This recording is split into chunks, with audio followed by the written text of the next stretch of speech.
stash box. From me and your nights, Tim's and Reeboks. Cop me in a hat if you hustling backwards. Cop 100 grams, you move the forward. What? Trying to move forwards. PA all day, looking for the third. Oh, man. Take me out the hood. You can't take the hood out me. Cause I'm getting on blocks and trips. I'm coming to get you. Shit, I'll take you straight. Think I'm playing on me. Man, I'm following the business. Let's get it poppin'. Even my boy sell cases. Get the pop. Get the sound of trouble. I got too much pride to hide. I'm outside. Girl in my pocket. You stuck in stop. But I'm dying to pop it. I'm jumping on justice. Justice is the world. Turns to justice if you learn. Count on my blessings. Spin up my buckets. I'm ready to all the swells. I beat your parents. I'm close to the problem. Close to the problem. Making out a trick. That's shame. Glasgow. 20 grams of chips. That's been holding out. You can't stop. You gotta watch MTV. BET.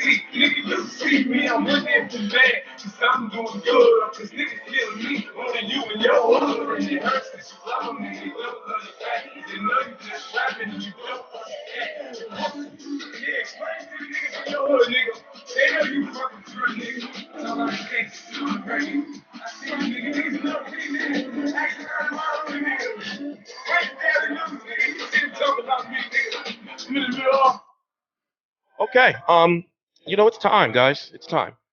So, I'm gonna say this. I'm gonna talk about this for about 5 minutes. I have a website launching. It's called FightView360.com, and everything I've been doing has been in phases. So now we're in a new phase. So before I used to talk about a lot of personal stuff in streams. It was by design. I'm uploading a video now that it's a half an hour video that explains in detail. But in this video, we are going to have a nice long chat about one fight.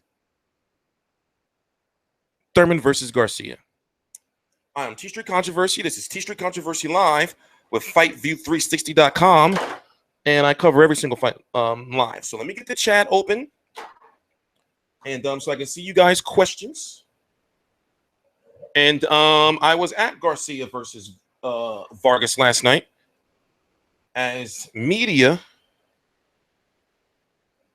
And Danny Garcia looked really sharp. Now, of course, there are some that are saying that, well, he looked sharp against a low-level fighter. So how can you count that? Now, for those who are watching the video when it's not live, I'm going to clearly read the questions that the fans in the chat of Danny Garcia and Kieth Thurman are saying. So, for example, if somebody says, well, something about Kieth Thurman's stomach, how he get punched in the stomach and he just, and I'm going to answer Danny Garcia fans' questions. So let me pull up the chat on another screen. Okay, I see the chat now. We have it paused. All right. Correct. Yeah, Johnny Player. His name is Johnny Player. He's in the chat. He says, T is the same dude who picked Khan over Canelo. Technically, I did not pick Khan over Canelo. I kind of did. I was insinuating. And remember, go back and watch my videos. Go back and watch you don't have to watch all of them, but go back and watch my first initial video for the fight. I was saying Amir Khan can outbox Canelo, but at the same time, he can get knocked the fuck out. That's Amir Khan. He can outbox pretty much. You can say he can outbox all the guys at 140, 147 pretty much, right? Like outbox him. He's fast, but it's just that he can get knocked the fuck out by all of them. So, we are on some it's a new day. Usually around this time I'm asleep. It's kind of a bad time for a stream because you have The Walking Dead on. I'm competing with those guys. But hey, it is what it is. I do follow my heart too much. I'm not gonna lie. And I tell you guys that. Johnny Player said you follow your heart too much. That's why I tell people don't gamble when it comes to my videos. Now, what I'll do is I tell you how fighters can win and how fighters can lose. But I rarely pick a fighter now. I'll dance like right there on that thin line, but I won't pick a winner. I don't gamble in any way, shape, or form. I don't play cards. I don't play none of that. Nothing. I don't play no pity pat. No, I declare war. No Uno. You know, I'm the worst spades partner ever. You're gonna be pissed. We're gonna come to blues. You know, you're gonna be so mad at me. So let's talk about it. Let's do a vote. Now I'm learning how to do what I want is I want to figure out how, and if anybody can help me on how, without using another screen, because I do have another screen that I want to put right here. But see, this is all bulletin board. I want to put a 20-inch right here, but you won't be able to see the text of the chat. So I want to figure out how I can, people can see the chat transcript during the video. So what I'm going to do is I'm going to do a screen share. Now let's do a vote. Now, honestly, come on. Don't troll. Who is the better boxer? No, we're not going to say boxer. We're going to say who is the overall better fighter? Danny Garcia or Thurman? All you got to do is type Garcia, or Thurman. So I'm going to pull up the chat transcript so you guys can see it, and we can see who you guys are picking. Because what we're going to do is we're going to have a nice, healthy debate where we are going to. Okay, I see the chat. We have a nice, healthy debate where we're going to talk about why I feel Danny Garcia is going to defeat Kieth Thurman. And it's not because I'm from Philly. Wait, are we lagging? Are we lagging, guys? Is the quality bad? I see a lot of Thurmans. Is the quality bad?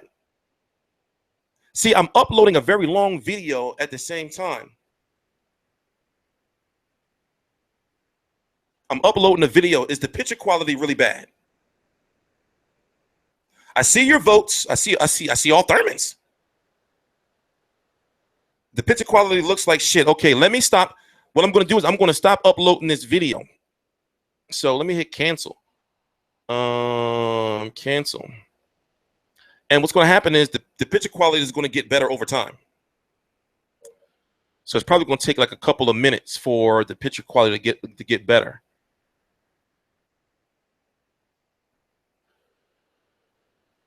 Okay, so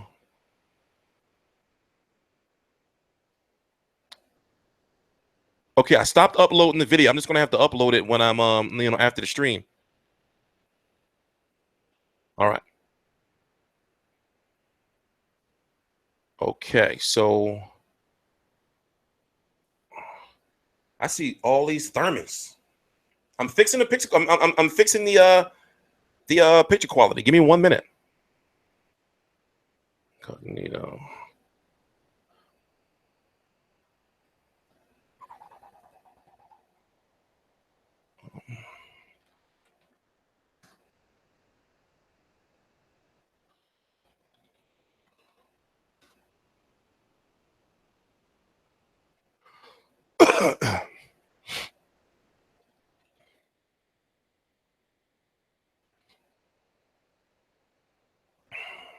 Okay, there we go.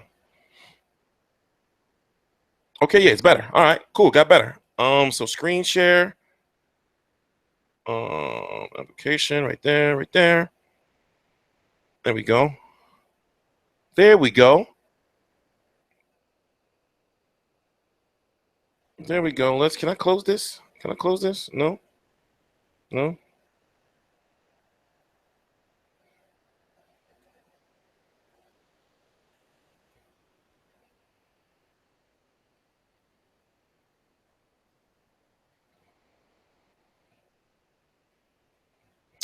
Damn it.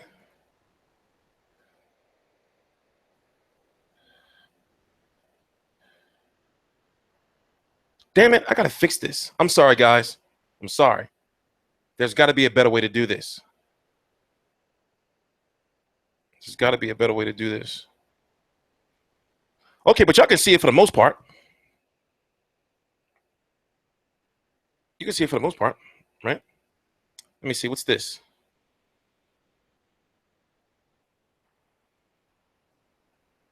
Okay, so now you can ask your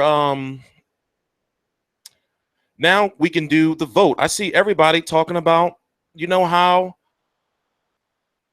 I see everybody talking about like, yeah, like you're really are you picking Keith Thurman to win because you don't like Danny Garcia's cherry picking?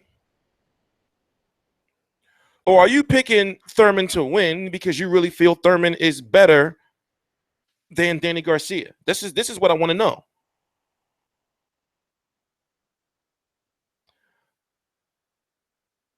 $116, $112. 116, 112. If you notice something about Danny Garcia, you should see that he's a pressure fighting power puncher. Those 3-punch combos he throw will fuck your shit up. Why do you think Lamont Peterson was dancing all night? You do not want to be there in front of Danny Garcia. Keith Thurman has shown us that if you punch him in the stomach, he's going to have some issues. We've seen Keith Thurman, as Al Bernstein from Showtime says, we've seen Keith Thurman languish on the ropes.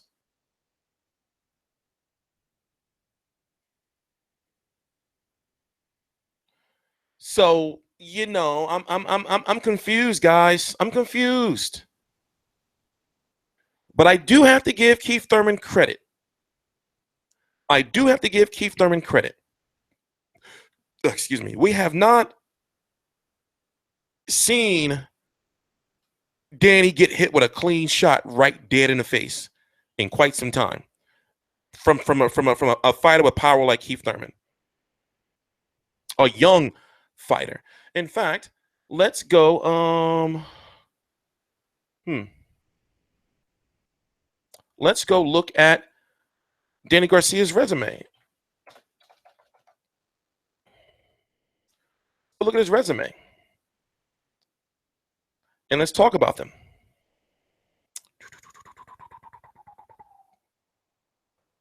Let's talk about them. All right.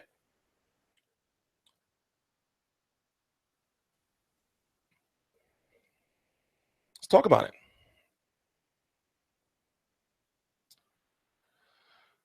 Okay, Samuel Vargas. I understand. Damn it, get out of here, BoxRec. I understand, you know, the Samuel Vargas. I understand how fans feel. Okay, well, of course he was supposed to knock him out.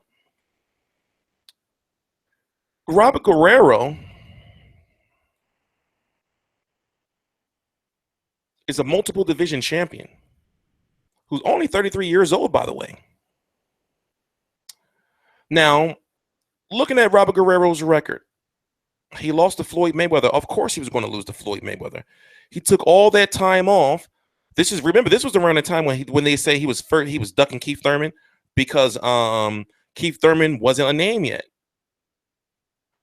He fought Yoshihiro Kamagai in a very, very exciting fight. And he didn't look great, but he won the fight. But it also is Yoshihiro Kamagai. Yoshihiro Kamagai, he comes to work and he's going to lay hands on you. And that was over a year off. So it's like, okay, I gave him a little leeway because it's like, all right, you've been off. But now we know who Yoshihiro Kamagai is from those 2 crazy fights with Jesus Soto Karass. Then he fought Keith Thurman, which was the premiere of Premier Boxing Champions on NBC. And this was a hell of a good fight. And remember, toward the end of the fight, Keith Thurman started laying hands. Not Keith Thurman, Robert Guerrero started laying some major hands on Keith Thurman. Now, this fight, he should have lost this fight, and he should have been the referee should have stopped the fight. Robert Guerrero was out on his feet. Remember that? But it was like, still, you can't say that he was a bad fighter or he was a shot fighter if you really, really think about it. So when he fought Danny Garcia, people were like, he's just fighting Robert Guerrero. That's disrespectful.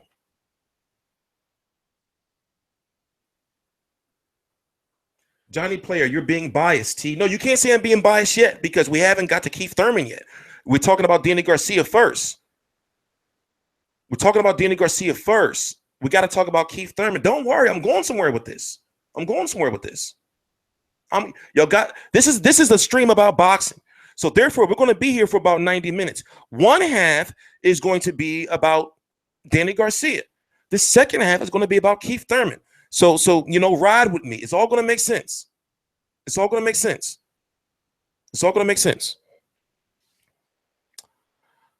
go back to Danny Garcia's resume.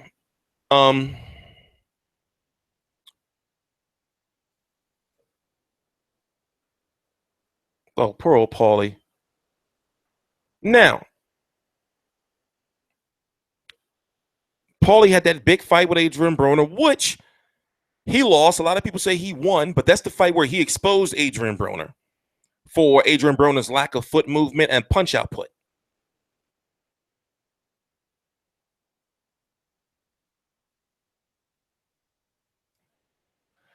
Zab Judah, that was like a money, like two Brooklyn guys fight. And also, this was the first fight where he signed with Al Heyman. Sean Porter, Paulie, Paulie didn't have the power to keep Sean Porter off of him. And we know what happened with that. It was poor Paulie. I was hurt. I'm not going to lie. I'm a big Paulie Malignaggi fan. You remember that video I did where I almost cried?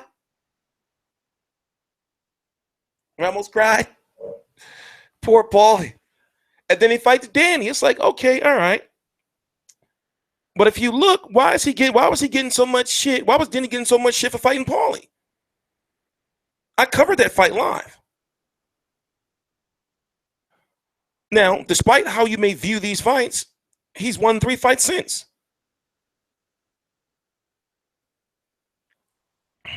Lamont Peterson. That's a fight where, depending on what judges, now, of course, it's a shame that in boxing, each judge is different. Each judge looks for something different. But Danny Garcia was the aggressor. So here's an interesting way to look at it. What if the same judges that scored Mayweather versus Maidana 1 scored Peterson versus Garcia?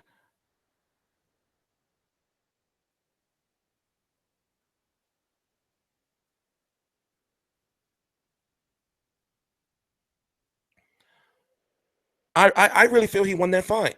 Even though at the end, remember that controversy at the end of the fight where it seemed like, I believe it was confirmed that Danny Garcia told Lamont Peterson, yeah, I know I lost. Like, remember that?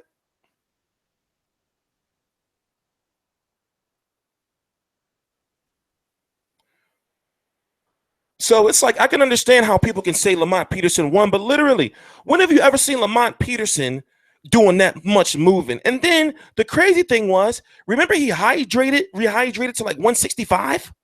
Remember that? He was huge.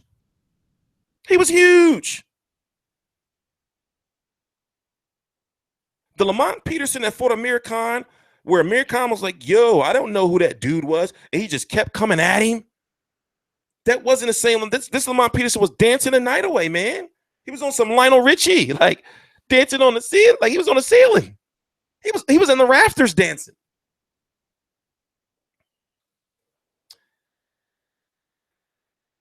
Rod Salka,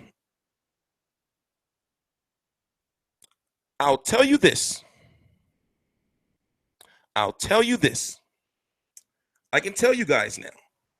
At that point in time, I couldn't.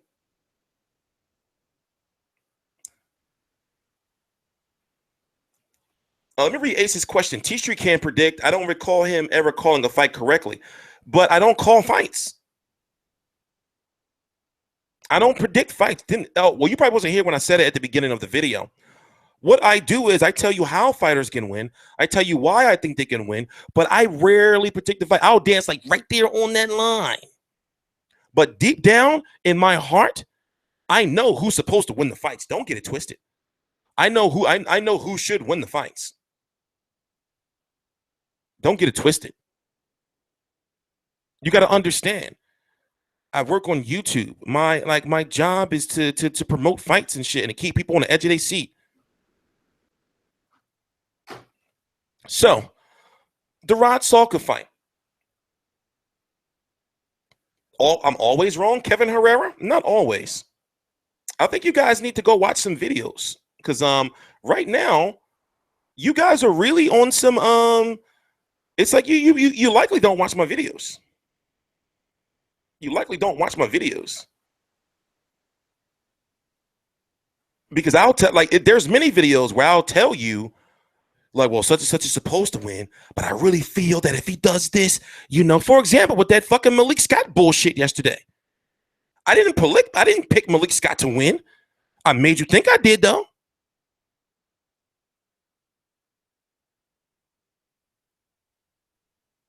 I made you think I did. Okay, Ace, you get no more questions from me, bro. I'm sorry, you blew your chance. I mean, anyway, let me get back to boxing. The Rod Salka fight, it was supposed to be Lamont Peterson, but Danny Garcia, and this is I haven't talked about this, but I'll say it. He couldn't make weight.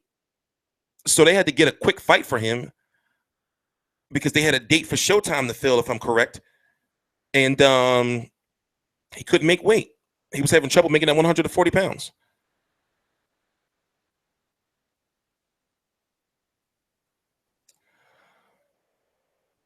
When it comes to Mauricio Herrera,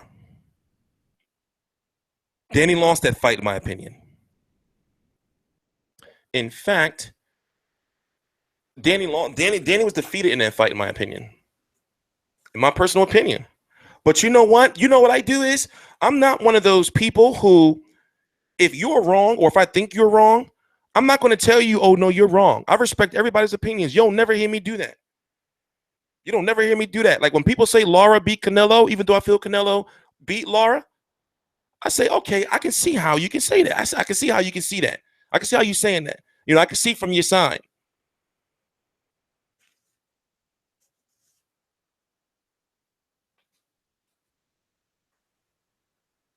But in my personal opinion, Herrera beat him. That's my personal opinion. Get your opinion. I mean,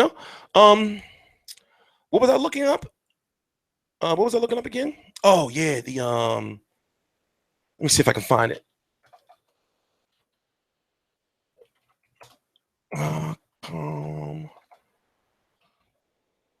As I was saying earlier, we're going to spend the first half of the video. It's going to be a 90-minute video. Right now, we are exactly almost a half an hour in. We're going to spend the first half of the video talking about Danny Garcia, which we're doing now. And then the second half of the video, we're going to talk about Kieth Thurman. But I am making a prediction. I feel that Danny Garcia is going to win this fight. And we're going to talk about it. But then also what I'll do is I'll let you know how I feel. Compu stats. Okay, here we are. We have it.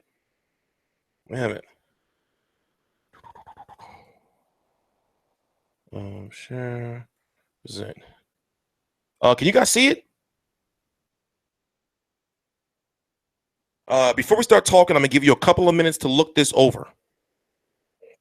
Can you see it clearly? Can you see it clearly? The compy stance. Can you see it?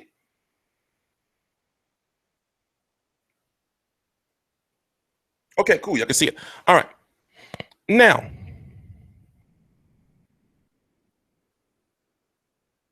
I do not rely on CompuBox or CompuStats or Show Stats or whatever it is, because if you don't know what they are or how it is, it's these, from my understanding, these old people who got the Twitter fingers, these super Twitter fingers. So it's these buttons they got to push. So they got to look like, punch, what they got to do? Jab, power punch, jab, power punch, jab, power punch, jab, power punch, And they just sitting there with they got to have these active ass fingers. What kind of exercises do you do to keep your fingers that active? So basically, if somebody throws 1,000 punches a fight, somebody doing a CompuStats, like working their ass off. They point and click. What is it? Counter-Strike. They mouse and keyboard game. It must be crazy. So here is the argument. Right now, it's crazy because this is why I feel that Canelo beat Lara. But we're not talking about Canelo versus Lara. We're staying on point. But if you look at these CompuBox stats, what do you see? You see that Herrera, 419 jabs thrown, 139 landed. We know Danny Garcia is not a jabber. 273 thrown, 54 landed. Power punches, big significance. So, in my personal opinion, power punches mean more than jabs. Or they mean that they're more important than jabs to me.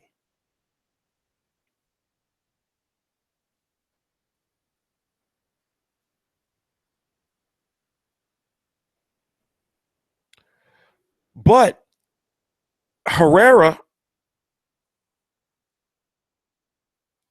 had different punch variety.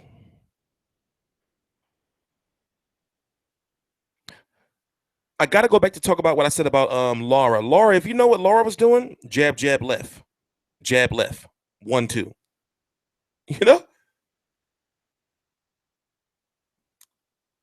We need to do a film study on this fight. I can't wait till I get to a point like where we can just sit back and just watch fights on here and shit.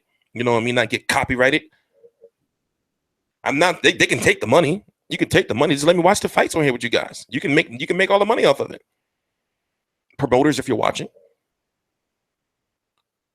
So I feel that he lost to Herrera.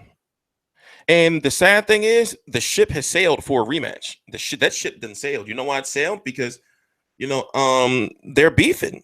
Golden Boy is still in a big lawsuit that's going to trial, like soon, with Al Heyman. So Herrera is one of the flagship fighters right now of a Golden Boy, and of course, Danny Garcia is with Al Heyman. Now let's go down to this fight, the Lucas Martin Matisse. When people said that he was going to get decapitated, remember that shit? Remember, people were like, "Yo, Lucas Matisse is going to kill Danny Garcia. He's going to fuck his shit up. He's going to push his shit in." Literally, people were talking crazy ass shit. People were talking crazy ass shit.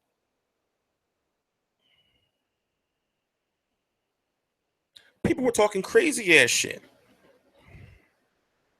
And he beat him. He was the underdog against Zab Judah. Believe it or not. And he beat him. This Eric Morales was still good at this point in time. This was his last legs, but he was still good. This first time, he was the underdog. Because remember, Eric Morales had that crazy fight with Marcos McDonald that wasn't televised, and it was like almost a fight of the year when he had that big ass he basically was fighting with one eye.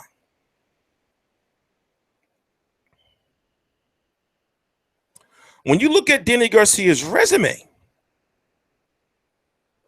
how many boxers in the 147-pound division is better than Danny Garcia's? This is also a fight that I feel. Where's it at? This is also a fight. What was this? I think it was Friday Night Fights. I believe it was. I believe he lost to Ashley Theophane.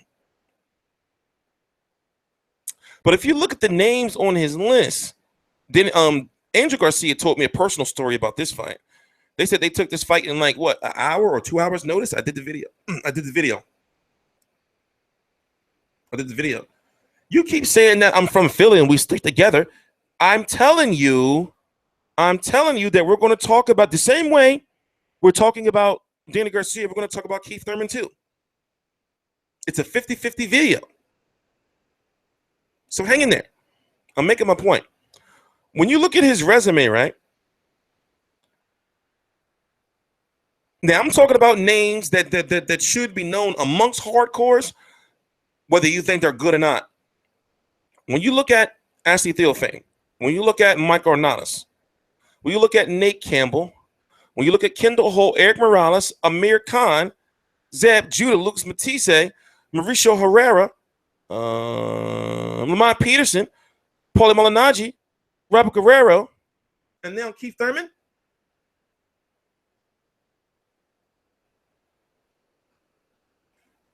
Five, 10, 15, 20 years down the line,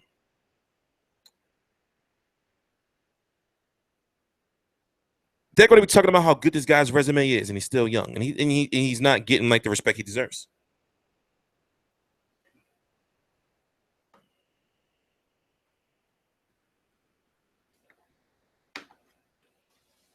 I'm going to open it back up to your questions.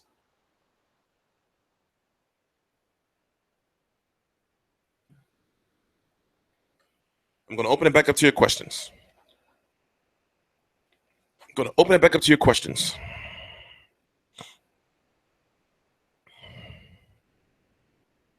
Danny Garcia's got real power. So we have another. I'm trying to make sure I do it right because there's going to be a 5 to 10 minute intermission. I have an for those who are here now who wasn't here at the beginning of the video, I have a new we're in a new phase of what I'm doing. And the new phase is like doing these live streams, starting them on time. So therefore, if I say I'm going to start at 9 o'clock, then I'm going to start at 9 o'clock, and I'm not going to take 15 minutes or a half an hour playing music. We're in a new phase now. Also, we're going to do strictly boxing talk. Of course, we'll joke around every now and then, but we're doing strictly boxing talk going forward in the future.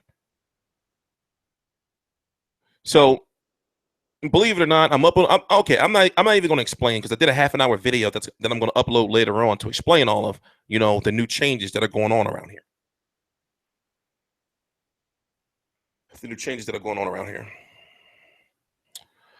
So, the fight is happening. Thurman versus Garcia is what it's being billed. It's not Garcia Thurman. It's Thurman versus Garcia. It's going to be on CBS, free TV. So it's going to be the same situation where they did with Thurman versus Porter. And the reason why is to compensate both of those guys, the money they deserve to fight each other.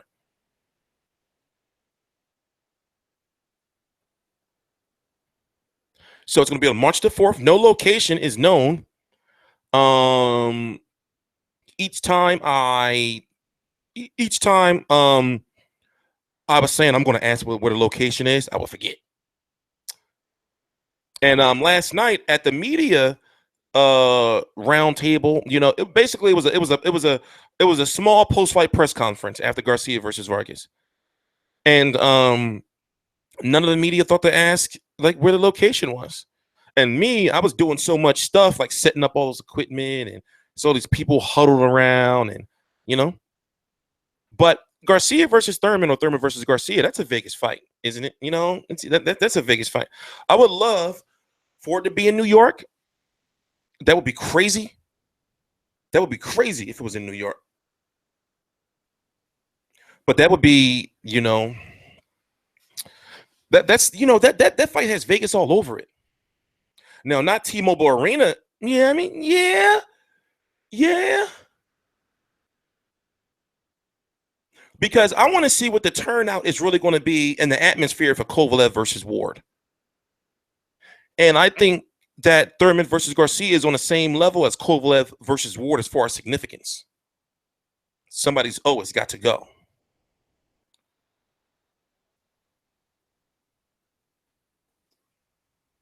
I don't think they would do DC. Big Who is that for Houston? He said the new MGM in DC. I don't think they would do DC because they would want like a poppin' city. You see what I'm saying? So it would either be New York, Vegas, or LA. I don't think it's going to be LA. I'm pretty much positive they're not going to do it in LA. That would make no sense.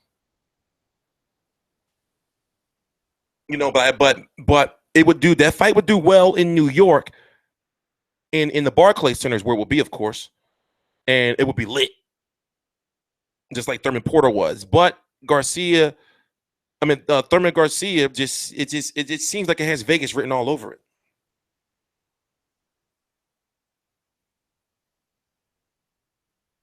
It just seems like it has Vegas written all over it. So I did a video once again that I'm uploading directly after I'm done here, where I talk about the changes going forward in the future. And I've covered, as media, 3 of Danny Garcia's last 4 fights. In fact, I've provided partial coverage for Danny Garcia's last 4. I provided full coverage for Danny Garcia, 3 of Danny Garcia's last 4 fights, and partial coverage for 1 fight, which was Garcia versus Guerrero, because I was going through some stuff at the time. So I'm going to Vegas on March the 4th. If it's in Vegas, I'm going. Now, I am not going to be out there the whole week. That's not going to happen. I'm going to come out there. I'm going to have somebody, cover the fight week stuff, and I'm going to come out there, I'll be out there for the weigh-in, and then I'll be out there for the fight. And I'm talking about after the fight's over, I'm not going to stay, I'm going to do all that media stuff, and then whatever red eye flight it is, I'm going to be out of there at like 3 o'clock in the morning. I'm going to be out there at 3 o'clock in the morning. I'm going to be back here, on Sunday morning.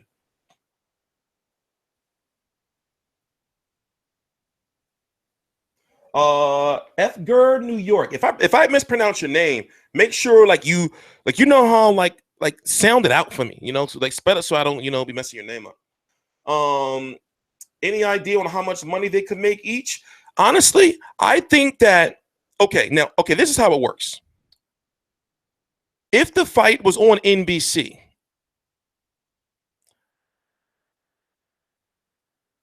PBC would lose money. And also wouldn't have the money to pay these guys. It's not that, and you got to really think about what I'm saying. I'm saying that PBC on NBC is a time buy. But on CBS, it's not PBC on CBS. It's Showtime Championship Boxing Special Edition PBC on CBS. So therefore, PBC splits the licensing fees in the purses for the fighters. So therefore, Showtime will say, well, we'll give you what? I'm just throwing out a random number. $5 million for the whole card. So for the purses. And then Heyman can match that. And be like, all right, well, I'm gonna throw in an extra $2 million. So they can do it like Danny Garcia can make 2, Keith Thurman can make 2, or whatever they're gonna make, and then the rest would go to the other fighters on the undercard. So it's going to be really interesting to see what that co-feature is going to be. Because I don't think that it's really going to be interesting to see what that co-feature is going to be.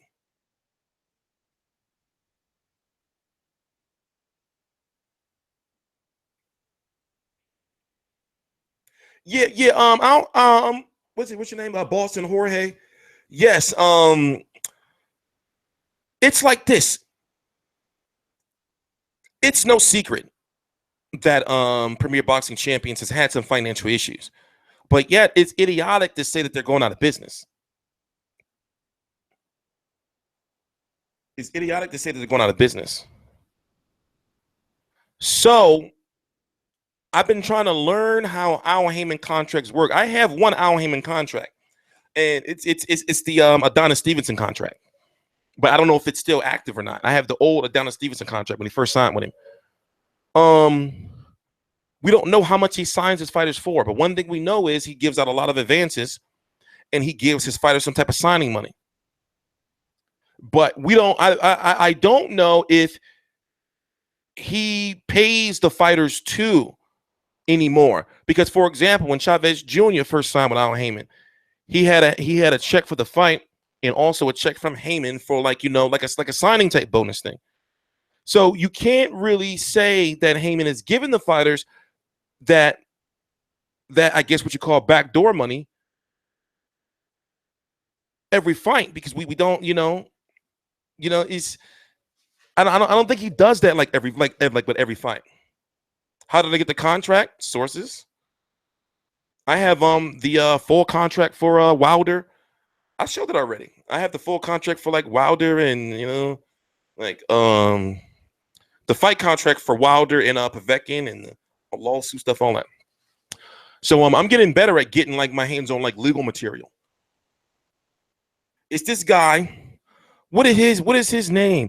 Oh, look up on Twitter. You really should follow this guy on Twitter. I think it's called Boxing Insider or MMA Analytics. Even though he talks about boxing too, dude gets his hands on like all kind of crazy, like documents and shit.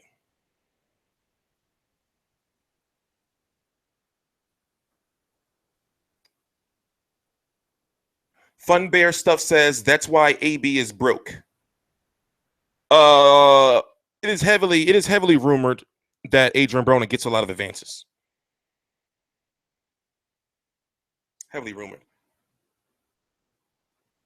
Also, Chris Arreola even said himself, just like Johnny Player said, Chris Arreola got paid like $100K to fight Wilder. Yes. What it is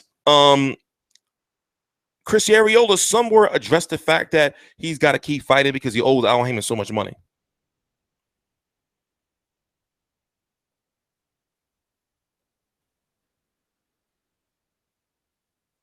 But let's get back to Thurman versus Garcia. Oh yeah, well we were still on it because we were talking about how much they could potentially make. So they're going to make good money. They're going to make good money. They're going to make good money. And I'm really surprised they didn't try to put this fight on pay-per-view because people would have purchased it. But at the same time, I'm glad it's on free TV. And then Thurman is keeping to his word by saying he wants to fight on free TV. Because, man, even though I got the bread, pay-per-views be killing me. I've bought 3 pay-per-views in the last 3 weeks. I brought Pacquiao Vargas. Remember, I post all my stuff and my bills on my Instagram just in case people think I'm a fraud. I brought Pacquiao Vargas. I brought UFC 205 last night, and I only watched the main event. So I'm going to get my money's worth. I'm going to watch that shit in the morning. And then I just brought Kovalev versus Ward, even though that's next week. Because I don't believe in that streaming shit. I'm not saying that I'm not saying that if you can't afford a fight to stream, and if it's like a worst case scenario, like if you out somewhere and you got your computer with you, you're like, damn, I got to watch the fight. But if you want to be a person that wants to debate in boxing and talk about, fighters should be making this and they should be doing that, or I'm not, then it's like, well, wait a minute, you're not putting no bread in the sport. You talk about all this boxing politics and stuff, and you don't even buy the fights. You're not putting no bread in the sport. So that's my personal opinion. Is that if you make money off of the sport, then put the money back in the sport. Believe it or not, I lose money every month. Every month I lose. I've been losing money every month for like every month consistently for like the last, I would say, 7 months. Like I make no, like the little money I make off of YouTube, it costs me more to operate the channel than I bring in, and it's been going on consistently. But still, I buy the fights.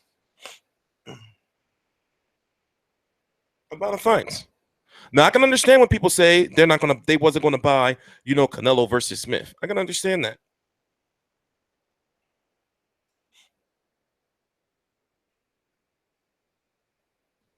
I can understand that. No, who is this Moises F Renaga guy? You're late. We're talking consistent boxing. So maybe you're late, bro. But no, we're keeping it. Thurman versus Garcia.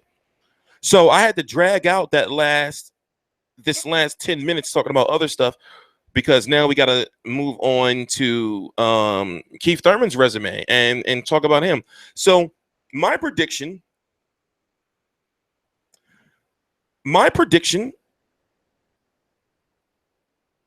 is that the Danny Garcia bodywork is going to play a big role in that fight.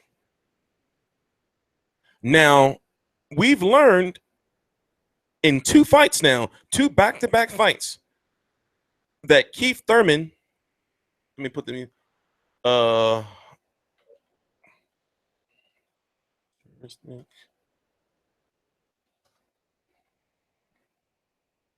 we've learned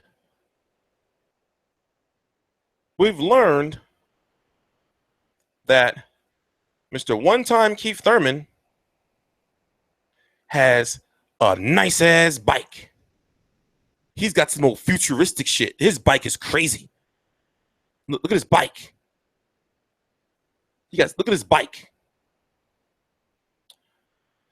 When Luis Collazo hit him with that uppercut to the gut, he was gone. He was gone. He was gone. He was gone.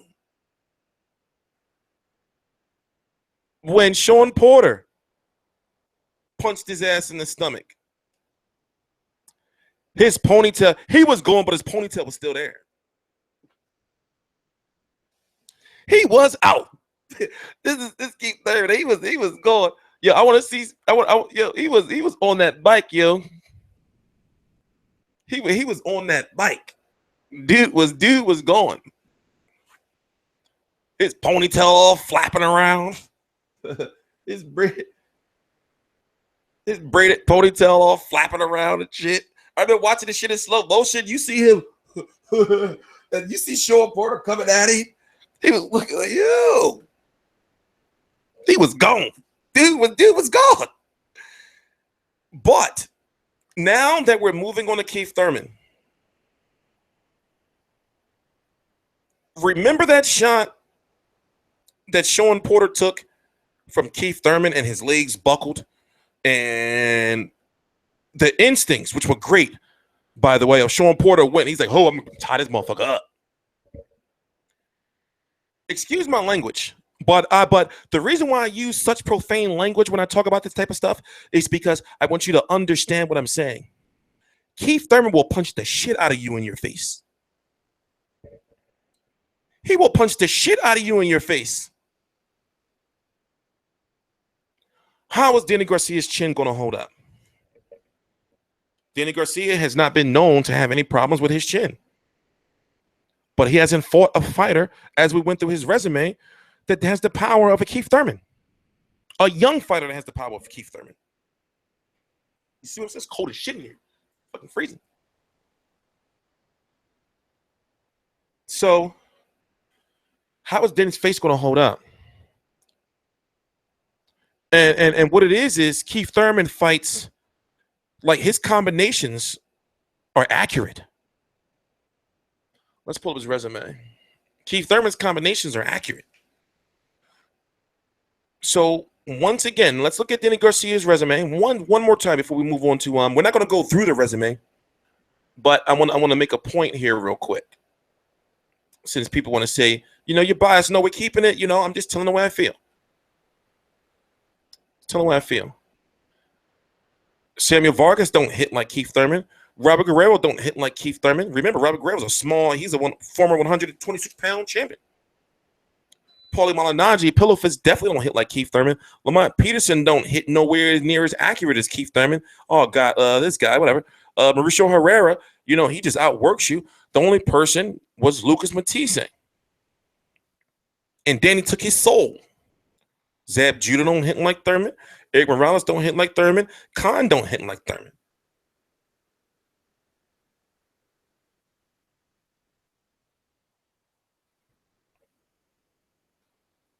So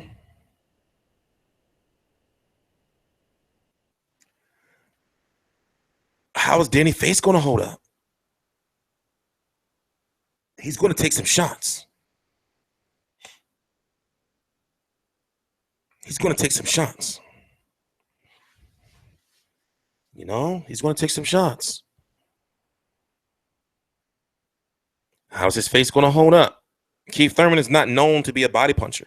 It's not saying he don't go to the body. He's not known to be a body puncher, just like Danny Garcia is not known to be a jabber. So guess what? Danny Garcia is going to be right there. Now, Danny Garcia, here's the question. Danny Garcia is not as aggressive as Sean Porter.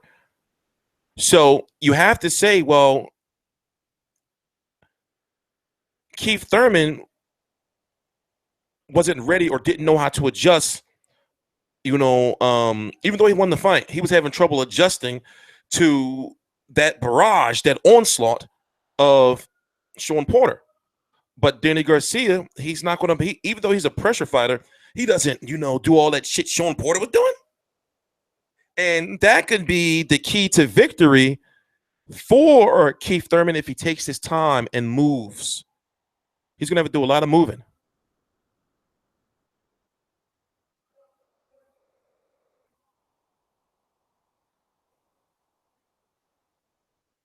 Danny Face don't hold up. Danny Face don't be holding up. And then, of course, because he reeking, he a light reeking. So, of course, like he going to show bruises and shit. But they got to be prepared to be punched in the face. Keith Thurman is going to get some shots in. Keith Thurman, But if Keith Thurman stays in the pocket too long, that blind right hook that Danny got, that left hook, that blind left hook, where that no-looking left hook, that should be coming out of nowhere. Last night in the arena last night for Garcia versus Vargas was fucking lit. I'm going somewhere with this. Everybody who was supposed to be there from Philly was there and supported dude. You had the answer. You had Meek Mill. You had Beanie Siegel. You had the dude who beat Beanie Siegel up. You had all pretty much the Philly fighters. I didn't see Tevin Farmer. That's about it. You had pretty much all the Philly fighters. I talked to a lot of people. I have some interviews I got to upload.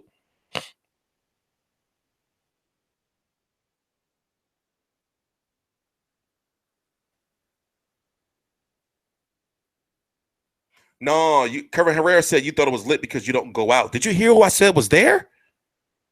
The answer was there. What are you talking about? And then Philly, Philadelphia is the 5th biggest city in the United States. But we don't get, like super fights like that. Not super fights. That wasn't a super fight. No, I did not say it's a super. I'm talking about like a superstar world champion fighting in Philly. We don't get that. So therefore, motherfuckers like, oh shit, we got to go out. We're not some hick town. We're not some small ass city. We're not some small. That shit was crazy in there. And when you seen in that arena when Danny Garcia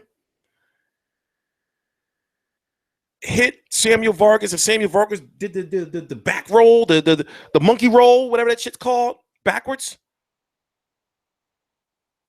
It's crazy. It was crazy. And you heard it. It was like, bah! It was like a good, that shit was crazy. That shit was crazy.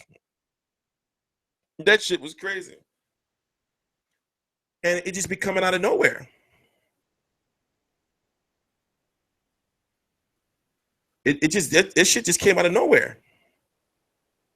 That is true. Super Troll says Sean Porter just wasn't having it. And that's the thing. I'm afraid for Danny because of he's a pressure fighter, right? But he's not known to throw like a lot of punches like Sean. Sean Porter was an animal. Sean Porter was an animal. And Sean Porter, you know, his chin is certified. Is one like he walked in the one to where he leaned in and his keep hitting him dead right here, and his neck went back, but he didn't fall. He didn't fall.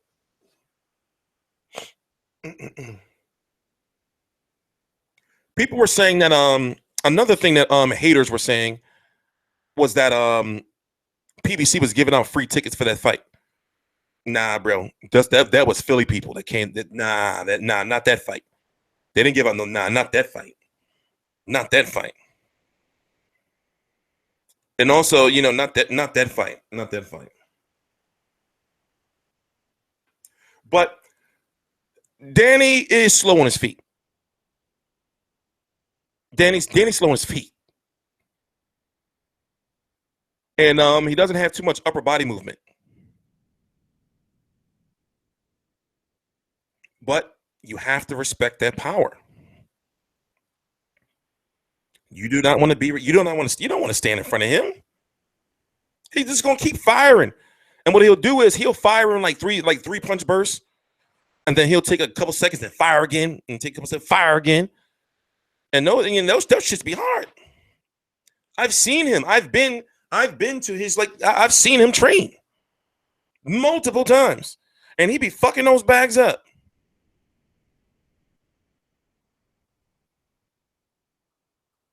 He be fucking those bags up. Why didn't it sell out? That's a good question, Marco Ramirez. I look at it like this. Now, I talked to the promoter because I'll be honest with you, I didn't know I was going to go to the fight.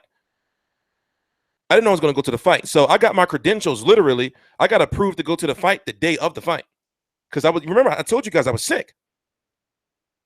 So, I have a close friend who is one of the owners of one of the probably arguably the best nightclub in the city. It's called the Playhouse, and I know that I can help people. I know I can help these promoters like sell tickets, especially in my city. You know, it may not seem like it, but I know a lot of people. I just be by myself. I know a lot of people, and I know, you know. But I feel that the fight wasn't marketed enough in the right way. You know, in the right way. But there was a lot of people there. It's just that that upper area, you know, it was scattered about. It was scattered about. But if you look at it, the amount of money that was in that building, it wasn't it was the best of the best of Philly was there, pretty much. You had AI there. AI was fucked up. AI was gone. Now, toward the end of the night,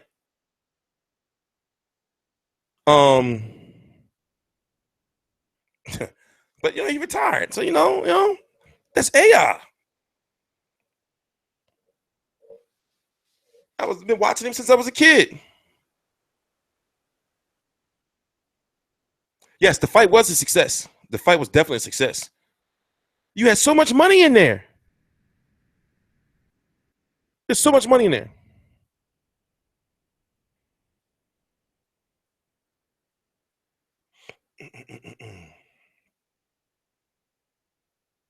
But if people talk about they're not going to buy, I mean, they're not going to. Oh, no, I'm tripping. It's not even on pay-per-view. In fact, it's probably time for a break, right? We need to take like a 5-minute break, maybe a 10-minute break. And then remember, this is the second half of the video, so we have to keep it on. This is the second half of the video, so we have to keep it on Kieth Thurman. We have to keep it on Kieth Thurman. Yo, it was lit like a motherfucker in there. So even though it wasn't sold out, that shit was crazy. And then all the fights were good.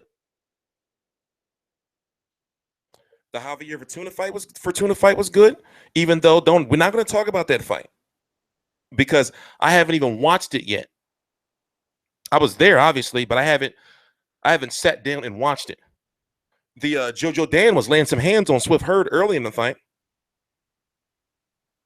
The two fights that was on before that, before the Spike TV telecast started, was crazy. I posted a video of some dude getting slaughtered. I'm talking about he got hit with some, I can get to Philly. Okay, at night,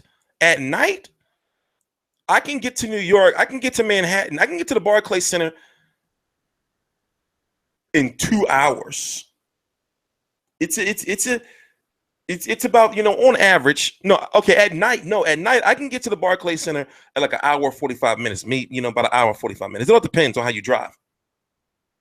In the daytime, it's about exactly 2 hours. It's about exactly 2 hours in the daytime. It's about exactly 2 hours. But yeah, we're gonna take a bit of a break. You know what I want to show? I might as well just put that shit on again, right?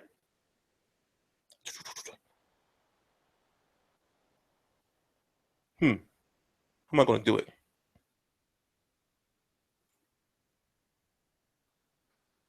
How am I going to do it? Okay, we're gonna do it like this. We're gonna do it like this.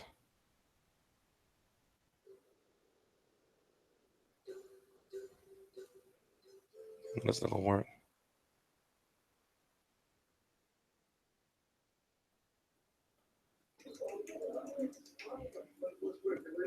I'm just gonna go into the kitchen and get something to eat real quick. Let me move the microphone right here. Hey, do what I can do when they first come in. Everybody clap.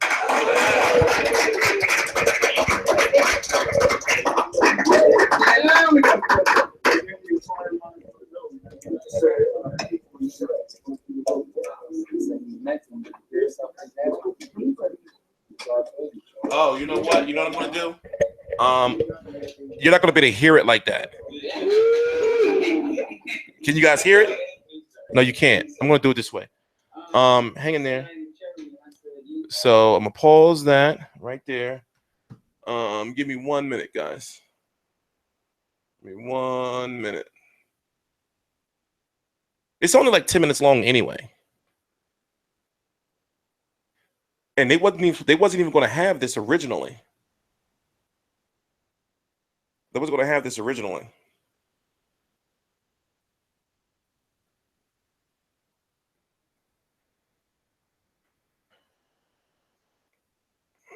Yeah, we could talk about Kovalev versus Ward after we talk about the Thurman stuff, because I got to learn how to not learn, but I got to make sure I stay, on topic with these streams. Make sure I stay on topic, because people be pissed. They have a right to be.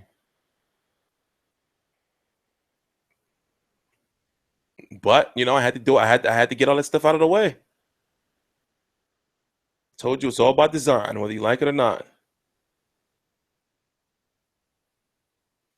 Whether you like it or not.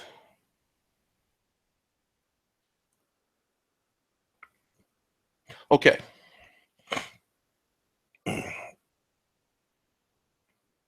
Where is it at? Jesus Christ. Jesus Christ.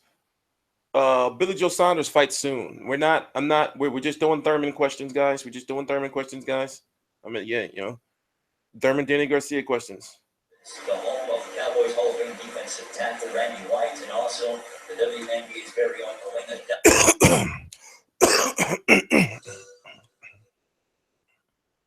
Okay, there we go. No, wait.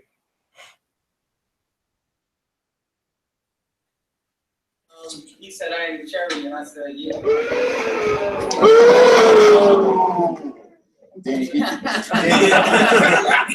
you talk about your performance tonight? Can you talk about your performance tonight? I felt good, man. I haven't been to the gym since January. I mean, I haven't been to the ring since January. So I think it's important for me to go out there and get some good rounds in. Of course, not taking them lightly. I mean, I dropped him in the second round. I tried to finish them. The bell ran, and came back and fought a good fight. But I think it was good for me to go in there and get some good rounds and break them down. That's what I did. Can you take us through the knockdown? It was just I called him pulling out. I was in the pocket, he pulled out, and I just timed him over here right, and he just ran right into it. I wish it was a little earlier in the round because I could have finished him, but he was in good shape. No, I don't think so. Well, I want people to think it is. I want everybody to tune in. And it's going to be the biggest fight of the year. Put it that way. Two young champions in their prime, going head to head. So that's what boxing is all about. And this is what the fans wanted to see. So we got it. What would be the biggest fight in your career before that? Well, now I probably the Thurman fight is the biggest now, like in this time, but probably Mayweather fight now probably the biggest fight about the last. Danny, are you looking for a Mayweather fight in the future? I'm not even looking at that right now. We're about to go party right now. Isn't Floyd Mayweather supposed to be there? Yeah, me and Floyd. So Y'all gonna talk about anything? Huh? I asked you before. Y'all gonna talk about anything, or you're gonna be on two different sides of the club, or what? I don't know where we're gonna be saying, but you know, it's all love, man. No animosity at the end of the day. So we just have to have a good time. I didn't mean to sound like that. Oh, it was great, man. I sounded like I was trying to be like a, you know, I mean it to come off like that. I hope I can bring some more back.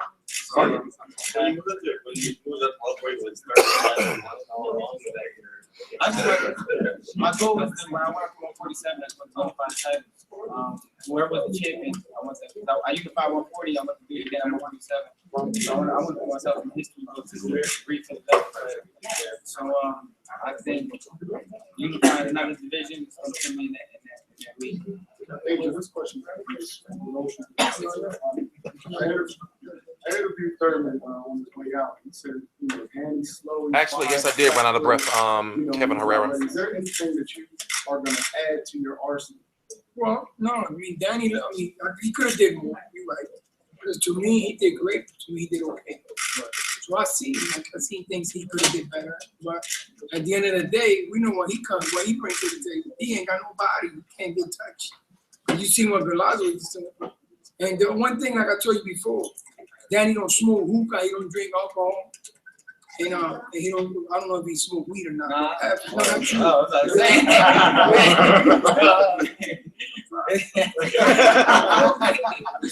You got it for me. I'm going to shoot you. Go ahead, man. More smoke hookah, that's what I told him. More party. We party too, but like I said before, I go out. Danny don't party, but you got to party in the club with a bunch of young guys and not drink alcohol, and you gotta have strong will. And that's what he does. That's why he's the champion. Just because he looked a little slow, that's January. You gotta talk about 9. Okay, Russ, whatever you want to call it. Russ ring on it. I don't believe it now. I think he could have did better if he would use both his hands. If he would both use his hand, he was using more left. If he would use both hands, he would have been a two-hand fighter tonight. He would have destroyed him. He did destroy him. He probably would have killed him. We didn't want, like I told you before, Danny killed somebody in the ring, we retired. So pray to God that Danny don't kill him. Just pray that Kieth Thurman don't get killed. You know what I'm saying? Just pray for that. Now that the fight's over, was there any distraction, or did you have the Thurman fight your mind at all during training camp, or in I between rounds of like, this fight? I can't lie, like, there's a couple of times I woke up in the morning and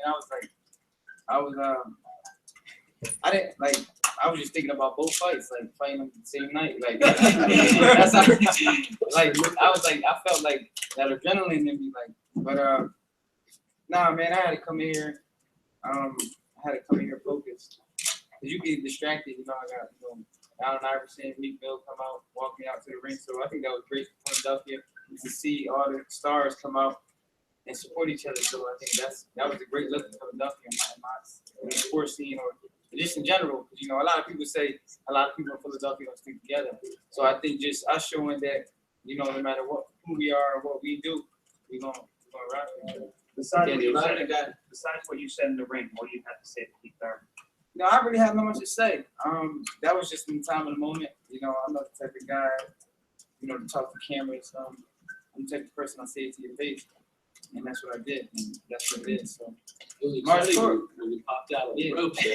March 4th, man, that's it. Everybody tune in. It's gonna be one of the biggest fights of the year. It is gonna be the biggest fight of the year. And I'm gonna come on my A game. Danny, two-part question. How did Vargas's style, his approach, really play into your counterpunching style?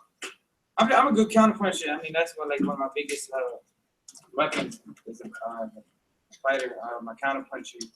But he came with a good game plan. You know, he was using the jab, he was using awkward movement, he was using his legs a little bit. So you guys know I'm still here. He came with a good plan. You know, it wasn't like as easy as probably tell to look. I had to go in there and make adjustments. 8 weeks, yeah, good camp. Yeah, good camp. What were the adjustments? What, for me? Yeah. I had to put my timing together. My dad told me stop throwing one punch at a time, put your combinations together. And when I started putting my combinations together, that's when I started landing punches. And so do you feel that Thurman's style would also play into your counter-punching preference? Well, it depends what he wants to do. Most of his fights have been moving around the ring, using the ring. So maybe I'll have to be inside to walk him down. I rushed and uploaded this, by the way. I have an HD quality version. If you see that camera on the table, this is that's mine right there. That's mine right there. So I'm gonna upload the HD version. Danny, when will you start training camp for Keith Thurman? I started today. Say no. Probably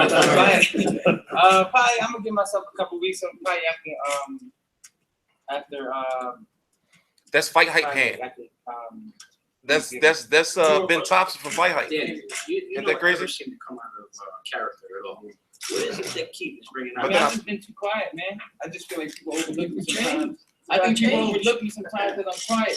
It's like Donald Trump said, it's about change, bro. Everybody's mad and arguing for. Why people mad all over the country? He ain't do nothing yet. Don't cut taxes next year. Nah, he don't bother. He don't bother me. Just I mean, I have to fight. I mean, I can't like him. You know, so we have to fight. You know, and it is what it is. Danny, Bruno sport. What about Bruno sport? I mean, I can't even worry about him. Like, talking about him irrelevant. Last question. He's fighting his fight. I got a big fight coming up. I mean, Down the line, 147 times 4. whatever, man. I mean, he not like I never talked before, so. But to talk about him is irrelevant. You know what I mean? He's doing his thing over there on HBO. I'm doing my thing over here, making big fights with PBC, Garcia, Thurman, March 4th, and that's all I care about. Everything else, what he wants to do and do things on the internet. Yeah, he want exposure. Because the more we talk about it, the more views he get. So he's not living off of us. He ain't got no views. You got DSG. I said, oh, yo, what is wrong with you? Big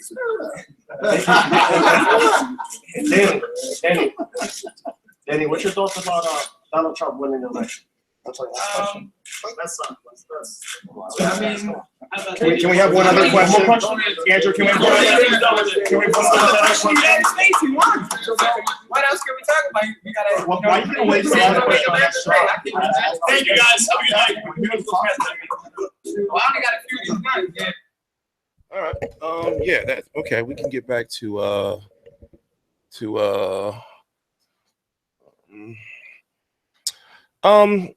I was kind of upset there, and I gotta learn like not to get so upset when stuff like that happen, because after that,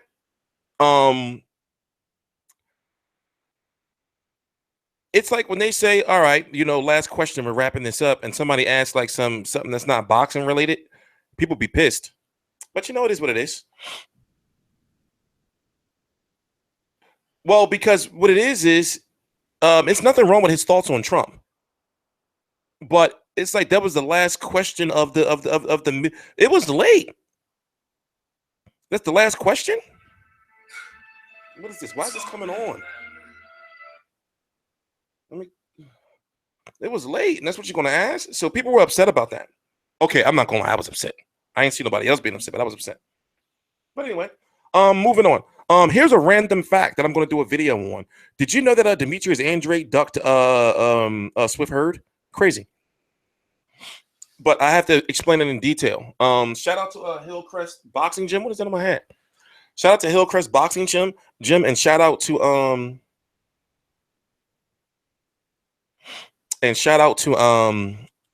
the whole Hurd family. They all look alike. You can tell they all look alike. But somebody said, who was it that said that Kieth Thurman is more skilled? I do feel that Kieth Thurman is the more skilled boxer. But did you notice that Kieth Thurman someone has?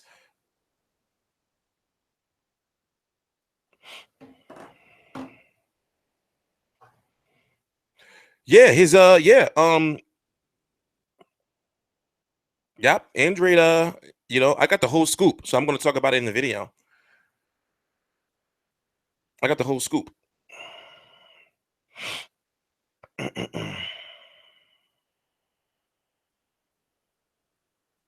got the whole scoop. But yeah, so let me fix my chair. All right, let me see if she's still up. Give me 1 minute. Well, we can talk. I'm going text. I'm just sending a text. So what are your questions involving the fight? If you don't know what's going to be on March the 4th,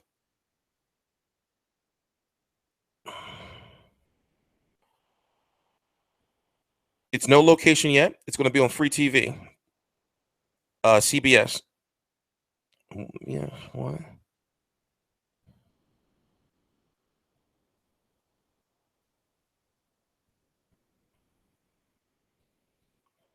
It's going to be on free TV CBS.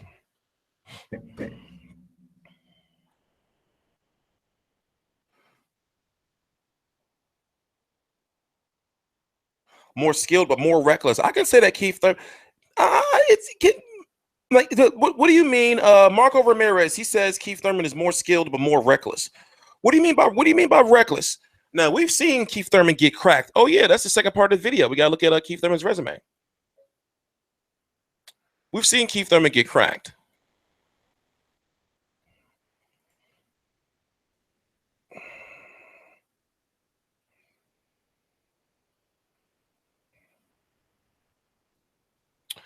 (27-0) with 22 KOs. He's listed at 5'7". I'm 6'2", damn near 6'3". So, he's a little dude. But let's see. The Sean Porter fight took forever to make. One was because of an injury. One reason was because of money, and that's how they came up the whole Showtime, CBS thing. It was the Luis Collazo fight. He got punched in the stomach in that fight. The Sean Porter fight, he got punched in the stomach. Robert Guerrero later on in the fight was laying hands on him. Leonard Bundu, he was a tough test, and we saw what Errol Spence did to Leonard Bundu. But I'm not taking anything away. The Julio Diaz fight, I covered that fight. This is when people were saying Kieth Thurman wasn't like he wasn't like not nothing, I guess. Jesus Soto Carras. We saw Jesus Soto Carras cracking. Diego Chavez is even though Kieth Thurman was the only person to stop Diego Chavez, and that means a lot. Diego Chavez is good. But remember, Diego Chavez was giving Kieth Thurman problems. Remember that? He was giving him problems. Zanjavec, and it's crazy that Lara just fought him. This was Erislandy Lara's last opponent, right? No, it was Martirosyan. Before Martirosyan was a Zanjavec guy. So if you really look at Kieth Thurman's resume, Danny Garcia's is better by far. By far. So if you really want to be honest, the only time that Kieth Thurman was put in a situation where he was predicted to get some trouble was in Sean Porter, to where Danny Garcia had so many fights where people said he wasn't going to win.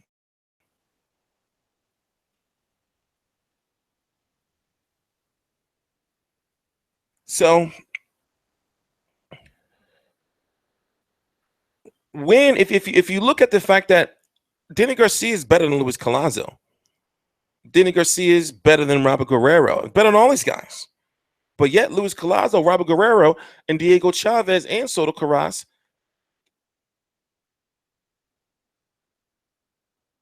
gave Kieth Thurman some problems.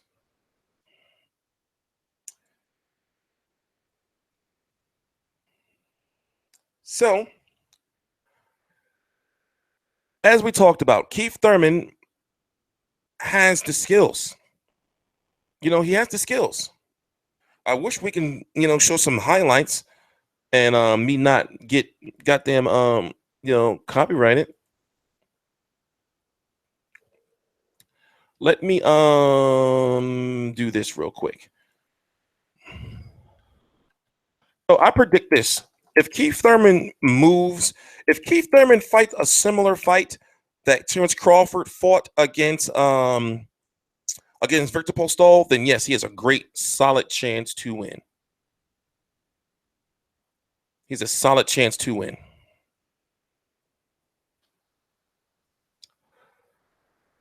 But can he keep that movement up for 12 rounds? Yeah, Soto Carras hit the shit out of Kieth Thurman. I remember that. Soto Carras hit the shit out of Kieth Thurman. Can someone let me know? Maybe it's just me, and because you know I haven't been getting too much sleep. But can someone let me know when was the last time we seen Danny Garcia rocked or hurt? When do you see Danny Garcia hold? I'm asking seriously. Let me know.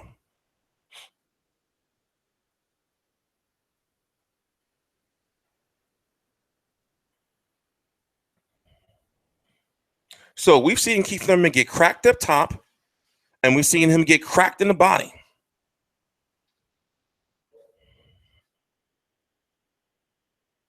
These are legitimate questions, ladies and gentlemen. I'm looking up on my Instagram right now the Kieth Thurman. Oh, thank you, Al Heyman.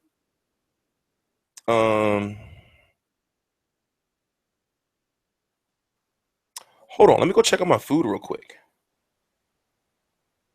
Let me find this Kieth Thurman. Let me find this Kieth Thurman video. We're going to look at the highlight. Now, what you can do on YouTube and not get copyrighted is you can look at highlights and stuff for. You can look at highlights for educational purposes. You know, it's called fair use. So I'm gonna pull up the highlights. Oh, here it is. There we are. Found them.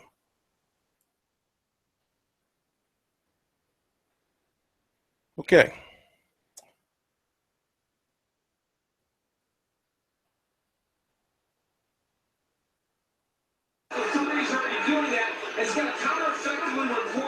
They came out from round one, throwing them hands. Moving his head, not attacking it random. He's got to put Thurman on the ropes, as I mentioned, and he's got to jam his way inside.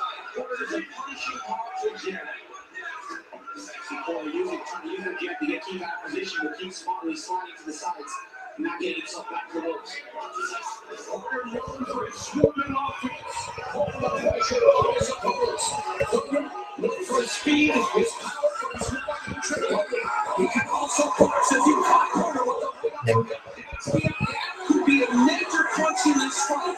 Thurman has a great uppercut, and he landed it against fighters like Diego Chavez when he came boarding it. The former football player.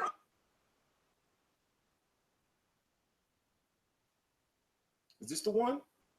Oh, yeah. They're swarming with Thurman on the ropes, trying to make life a little difficult. Overhead right by corner. Thurman showing up, trying to block those shots. This is what Sean needs to do right here. This is what he's specializing in. Making you uncomfortable, body to body, and getting to a left hook come out the inside by corner. And you see Smother keeps working. You can see he's so close to him, but he can't really get rubber down his shots. And Thurman could be holding it if his strongest kill group did it during his fight, but he's not.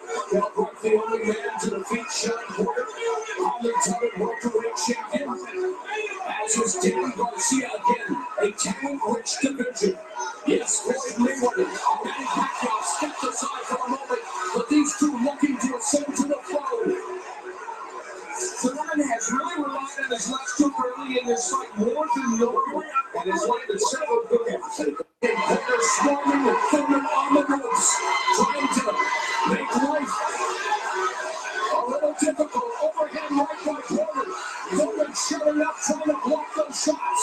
This is what Sean needs to do right here. This is what he's been doing, is making you uncomfortable, body to body, and getting to work. Left hook will come out the inside by Thurman. And you see Smiley keeps working. You can see he's so close to him, like he can't really get rubber down his shots. And Thurman could be holding him at this point. He's killed Brook did it during his fight, but he's not. Well, Brook, the only man to defeat Sean Porter, undefeated welterweight champion. As is Danny Garcia again, a talent-rich division. Yes, Floyd Mayweather, Manny Pacquiao stepped aside for a moment, but these two looking to ascend to the throne. Thurman has really relied on his left hook early in this fight more than normal, and has landed several good ones. They're swarming with Thurman on the ropes, trying to make life. Porter's gonna have to stop fainting with that jab, or touching with it a little bit. Minute left in the fourth frame. Oh. Great way to hold.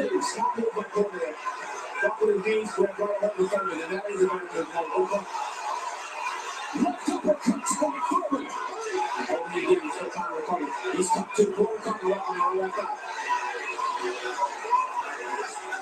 And a good 1-2. Executed by Thurman. Right overload at the corner of the left eye of Sean Porter. Looking for him, it's dripping down the side and not into his eye right now. Big overhand right.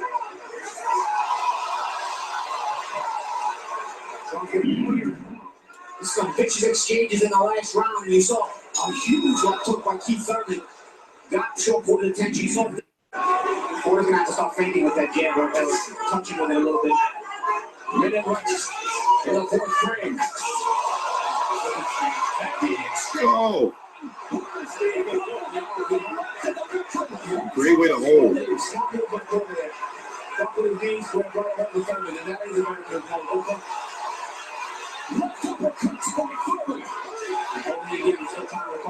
got two more coming up on our left eye. And a good 1-2. Executed by Thurman. Right overload at the corner of the left eye of Sean Porter. Looking for him, it's dripping down the side and not into his eye right now. Big overhand right.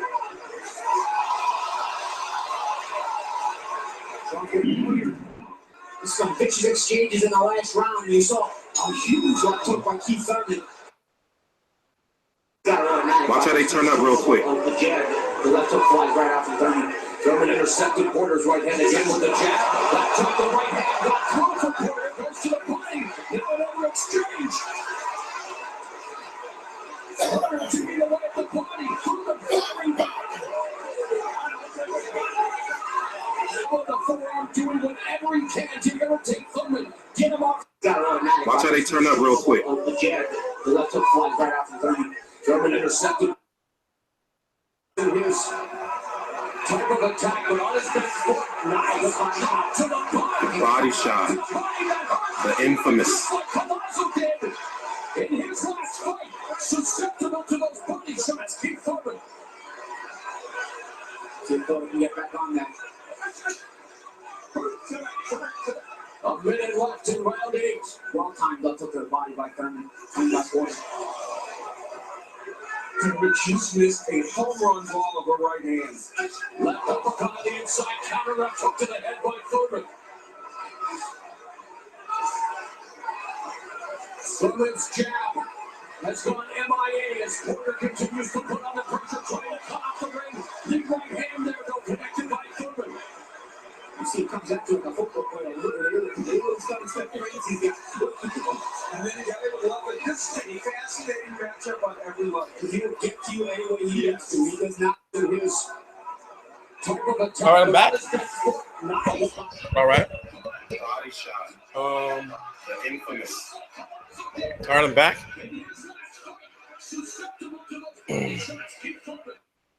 I had 2 hot dogs.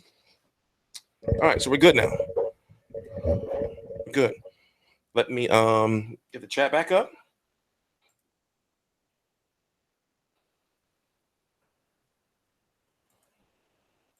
Get the chat back up.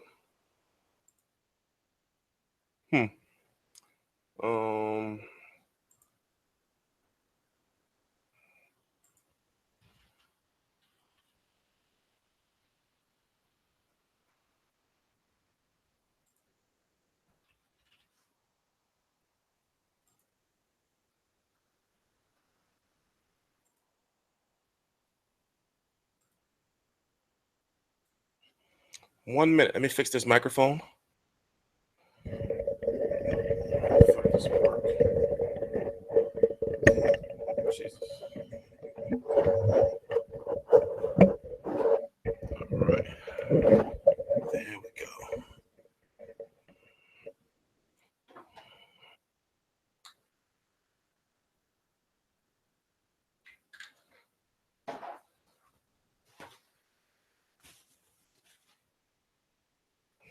All right. Okay, so we're cool now. Oh, wait, let me get it right here. All right, we're good. All right. So, what did you? I know you couldn't see the footage clearly. As I said, I am going to within the next month. We are going to start trying our best to stream in full 1080p. That's full HD. Right now we're in 720p. And I have the best internet that my cable company provides outside of business class. I want to put a screen right here. Now I'm buying a house in January. So I'm going to convert the finished basement into, a full-fledged studio because I want to have like a super large screen. So you'll be able to see, we'll be able to go over and I can say like, look, and remember when he did this and see how he was running to the ropes and all that stuff. You can't stream in 4K yet on YouTube. You can't do it yet. Not stream. Not stream. But yeah, so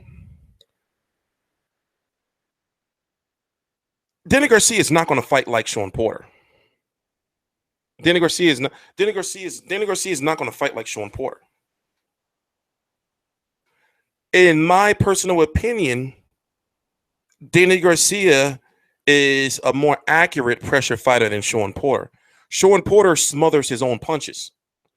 Sean Porter, smothers his work. To where if Danny Garcia gets you on the ropes, he's deadly accurate with those body shots. And if you notice, Danny Garcia's hooks, they go through the guard. They go through the gloves.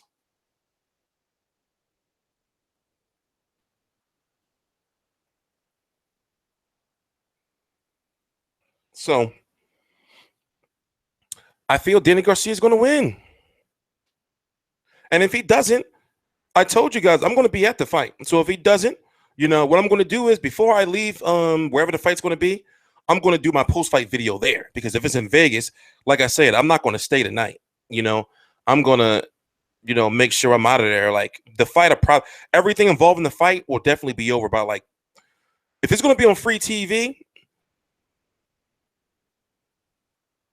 I'm going to be on my way back to Philly no more than 3 hours after the fight's over. So I'm going to do my post-fight there. So then when I get off the plane and I'm able to check my phone and see all the comments and like if Danny lose, I'm going, y'all know me. I'm going to tell it like it is. I'm going to tell it like it is, and we're going to talk about his mistakes and why he lost. But you have to remember, people said the same shit about Matisse. Matisse was the last big threat that Danny Garcia had where people said, oh, he's going to beat him. He's going to knock him the fuck out.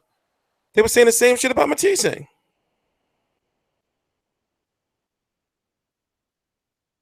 You say the same shit about Matisse. Yeah, what's up, Ty? If we link up, we can go.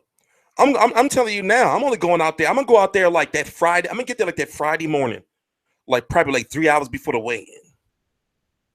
Like 3 hours before the weigh-in. If it's in Vegas, I'm gonna be like a few hours before the weigh-in. I'm gonna cover the weigh-in. I'm do a little bit of traveling around and then take my ass back to my hotel room and get ready for the fight. I'm not into all that. I told you, like, I'm not into all that shit. And I don't gamble. So I'm not into all that shit. And then as soon as the fight's over, I'm going to go to the post-fight press conference, do all the little interviews and everything, and maybe chill with some people for about an hour or so, go get some dinner out there or something. And then I'm taking my motherfucking ass. I'm taking my ass to the airport. So my goal is to be home no more than 10 hours after Garcia versus Vargas is over. Fuck that. Or, if I don't go, but I have to go, I'm gonna have somebody at the fight. But this is Danny Garcia. I gotta go, right? Just like I had to make it to this fight, I gotta go.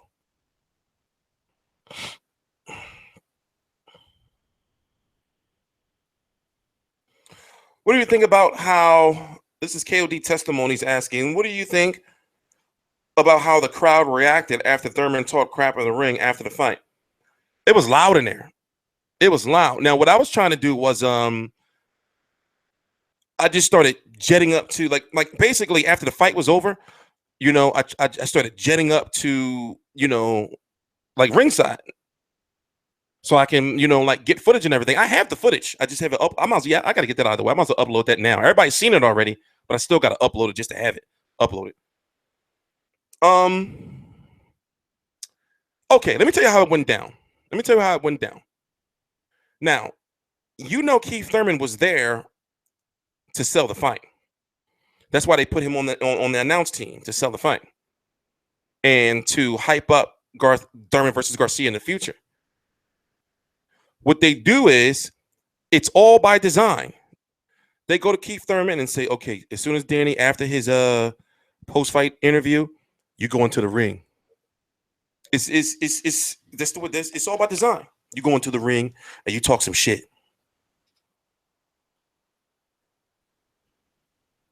I don't want to do no parties, TY. I'm not in. No, man. I don't know. Man. I don't know. I mean, I guess I got to, right? I guess I got to do at least one. But when like it was hype in there, especially when Danny said that shit about like you want me to kick this guy's ass. It was hype in there, and they did what they were supposed to do. You're supposed to sell a fight. Did you notice the trend in boxing where the people who are outspoken, those are the ones who are popular? And like, for example, look at Angel Garcia. Every time you interview him, or he's gold. When you look at guys like Floyd Mayweather, he knows how to talk shit. When you look at Adrian Broner, and I be thinking like, why don't boxers pick up on this? It's like, you may not be that type of person that you may not want to talk shit, but if you want to be like marketable and sell in this day and age, just being a fighter don't really cut it.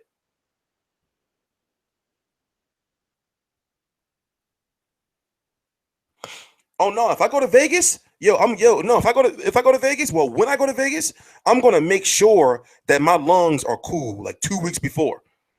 I'm not gonna go out there to that hot ass fucking Vegas and no. But I really, honestly, I know it's a Vegas fight, but I really would like Thurman versus Garcia to be in New York. And everybody's gonna be there.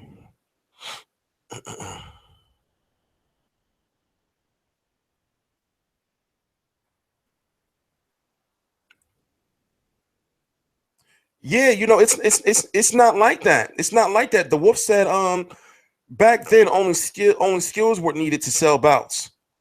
Now everyone wants a fucking soap opera. But it's a shame that's the way it is. Especially to build outside interest. Look at a guy like Tyson Fury. Look at Shannon Briggs. Shannon Briggs ain't do nothing. He ain't been fighting. He been fighting nothing. He might as well just been fighting himself with the people he's been fighting. But guess what? He's a marketing genius.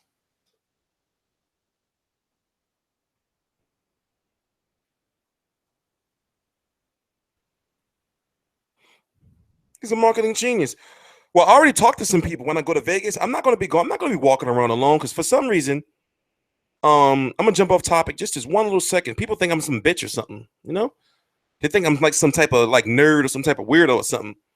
You know, so people be saying shit like, when you come out to Vegas and all that, I will beat you the fuck up, dude. Or I will literally get somebody to beat you the fuck up. But anyway, Danny Garcia and Angel Garcia work perfectly together. Because Danny Garcia is not a shit talker. And if you want to get the controversy to sell a fight, everybody knows, especially all media, everybody knows you go to Angel. Angel gonna be the one to sell a fight. You know, he be talking about some crazy shit. And the thing is, they're cool with it because you know why? Because it's marketing and promotion. Angel Garcia know that shit he say be crazy. He probably don't even like Trump. He probably just say that shit. I'm not saying he fake. No, he don't come across like that. But at the same time, he knows what to say.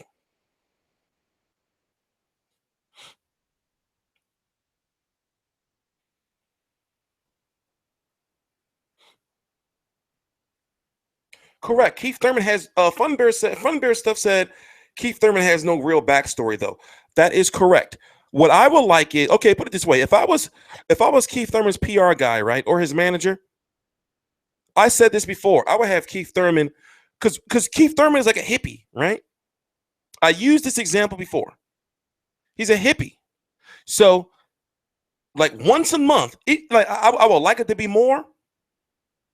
But like once a month, I say, yo, Keith, what I want you to do is I want you to get an all white suit and get some white shoes with no socks. And don't rock the ponytail. Pause. Keep the hair down. And I have him like at a piano.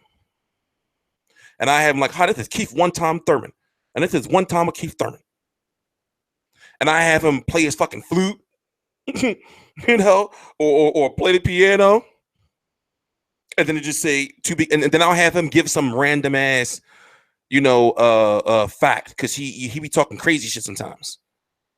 Meaning like he's an intellectual. That's the best way to put it. No disrespect. He's an intellectual. Yeah, Keith Thurman a hippie.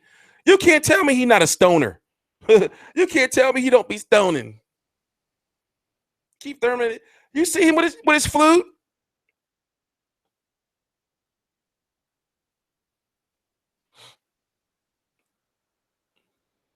But also, another thing is that Garcia versus Thurman needs an all access. They better not be cheap. They need 2 episodes of all access. Now, I know we're not going to see much from Danny, but Angel and Danny together. You know, that's going to be good. And Keith Thurman, I don't really want to, you know, truth be told, I understand about Keith Thurman's backstory because he had the webisode, you know, all access with Sean Porter. What is your name? I don't know how to pronounce your name. Milner Red. He said 3 at least. I guess you're talking about all access. Nah, you can't do. Okay, yeah, I can see 3. Okay, I get it now. Okay, yeah, the 2 initial ones, and then the one that comes on like the Thursday before the fight. I get what you're saying. Okay, that makes more sense. That makes more sense. Yeah, they need to build this fight because the fight is already going to sell itself to us hardcore fans. And it's going to be an exciting fight for the what I call the channel surfers, the ones who are just watching TV that never seen boxing before a day in their life, and they say, "What, boxing on CBS? Oh, let me sit here," and you see, you know, them two going at it. But they got to start getting creative with the way they build up these fighters in these fights. For example, did you know that PBC fighters have access to their Instagram, but also PBC has access to their Instagram? So if it's somebody that's not on Instagram like that, a PBC fighter, then PBC themselves update their Instagrams. Now, a person, I mean, not Instagram, they're social medias overall, whether it's Twitter, Facebook, or, you know, Instagram. Now, a guy like Adrian Broner is the exception. There's some fighters that they run their shit, their own shit.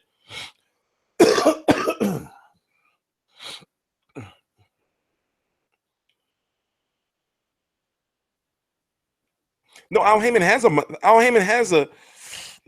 It's like this. They need people, but all that stuff costs money. All that stuff costs money. Molino Red. Okay, got you. Molino Red. Oh, all right.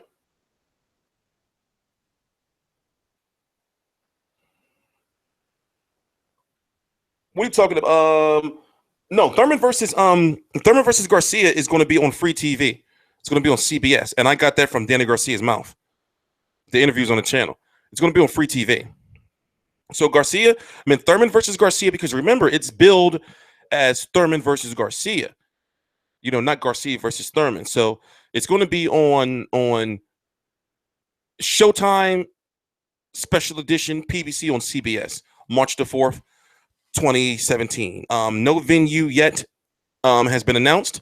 Us Media was supposed to ask yesterday, but for some reason none of them asked, and I'm going to take full blame because I've been with them all day. In fact, I think I should just pop up at the gym just to talk to Angel for like 5, just get like 30 seconds. Hey Angel, do you know where possibly the fight may take place? Nobody's been answering it. So,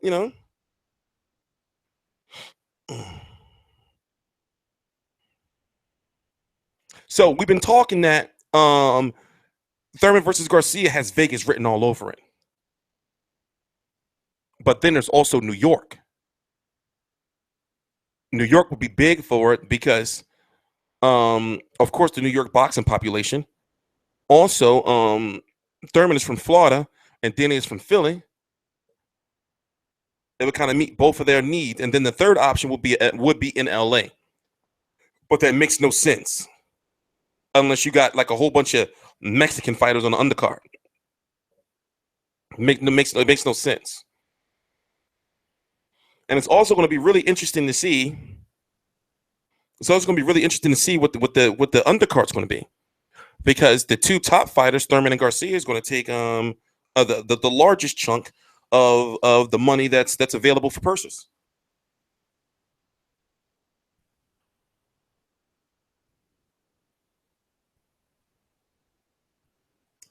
The interesting thing is, let's talk about this situation. Kieth Thurman is now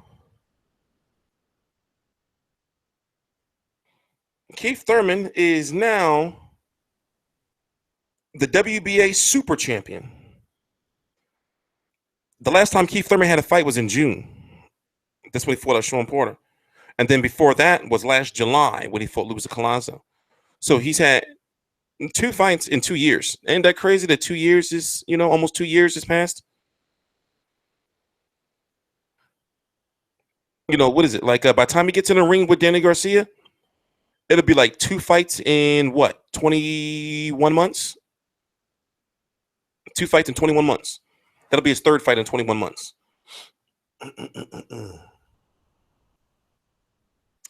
So Kieth Thurman is now, he's been quietly elevated to the WBA super champion. Shane Mosley messed up a lot of stuff. Shane Mosley did some maneuvering with the president of the WBA, Gilberto Mendoza, went down to a barbecue down in Venezuela where the WBA is based, or is it Panama? I don't know. And what he did was he somehow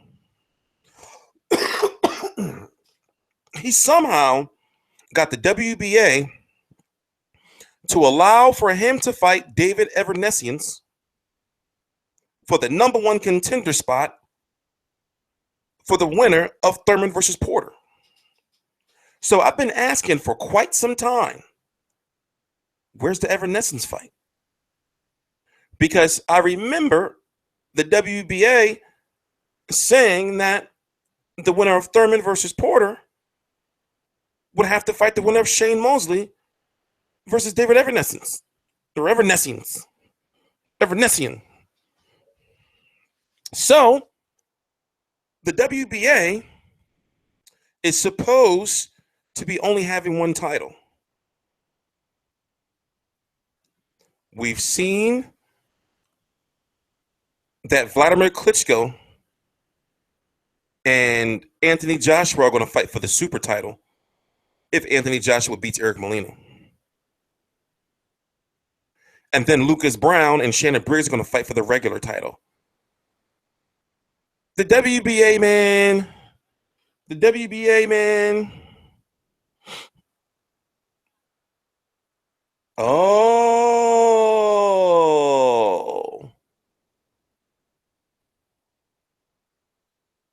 Good shit, your boy King Kai.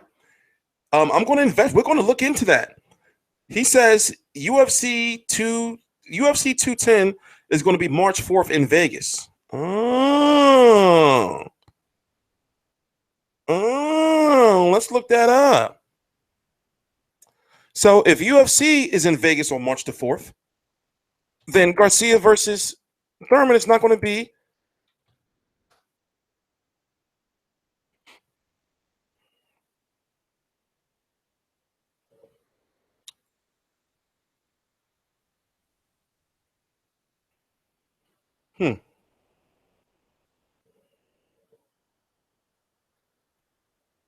Oh.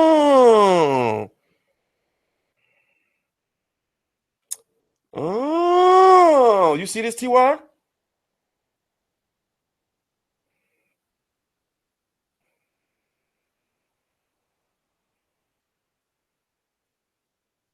Oh.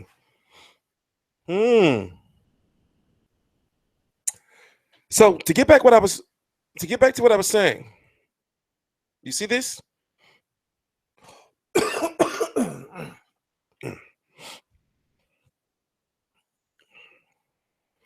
So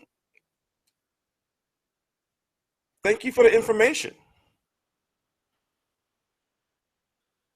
So it's looking like, well, now it's not going to be in Vegas.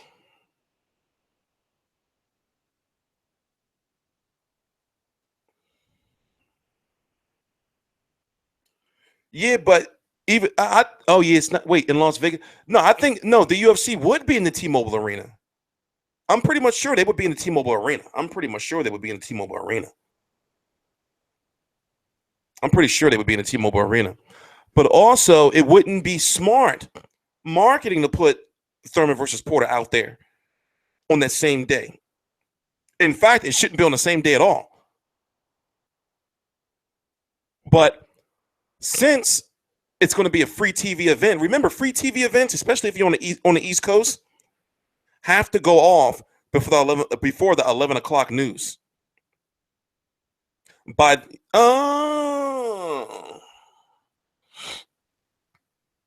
That's what's up.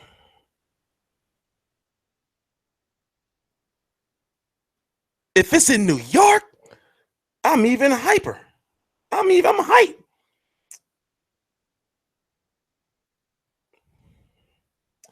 Yeah, there's a chance it could still be in Vegas because it's a Vegas fight. It's a Vegas fight. Oh, okay. So I'm gonna have to. That's why I can't wait till my website is done so I can write articles and shit. I'm really looking forward to writing. Because I would do like an in-depth story on this, or like an in-depth fucking story on this. But so to get back to this old WBA situation, they're supposed to be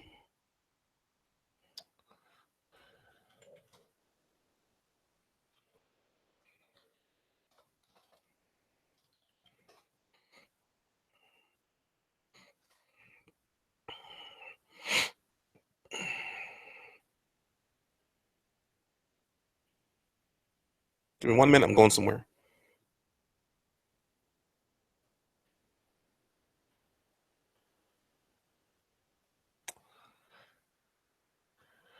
They updated their rules in 2013. As you can see. So let's read this. This is the WBA boxing rules and regulations. I have this all printed out. And excuse me. Whenever a fight sounds like shady to you, go look up the rankings and go look up the rules.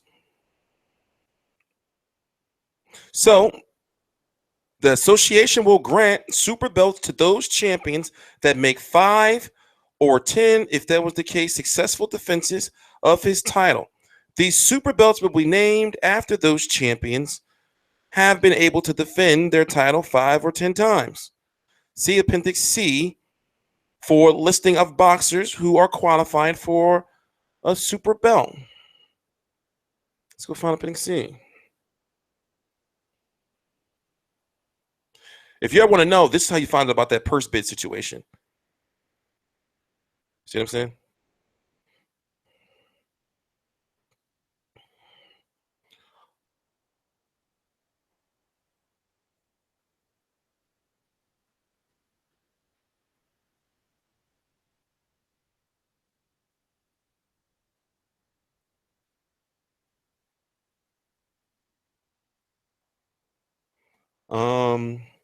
My bad. I'm looking for where's it at?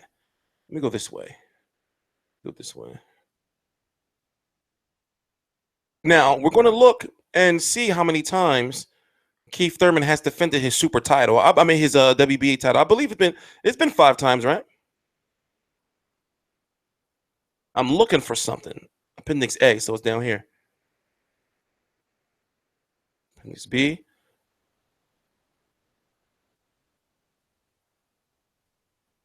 Where's that?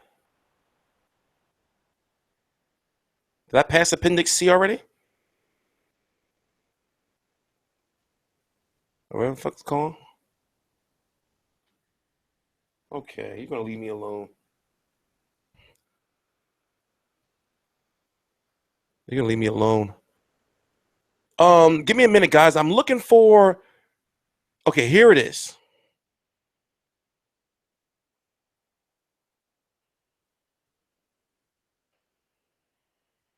These are all the super champions. This is not answering my question. So let's go back to Kieth Thurman. Okay, so when did he win that WBA belt? He's only defended his WBA title 1, 2, 3. But I remember he was upgraded from the interim champion to the real champion. But does these count? What these should not count as defenses, correct? So if you saw the rules of the super belts,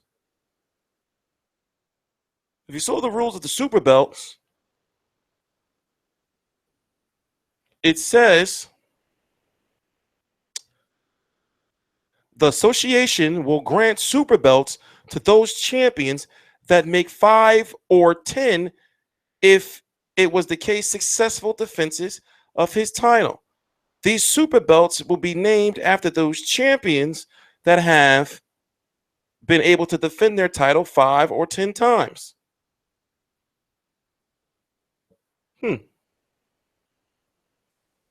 But yet,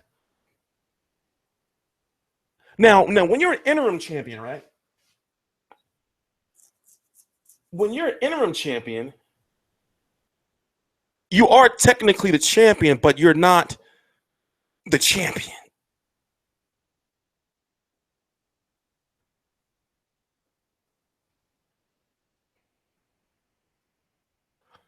That was Adrian Broner's. These are all the lists of the last WBA champions. So, basically, in my personal opinion, the WBA is doing some fucking bullshit. Again. And if you don't, let's look up the interim. Where's the interim?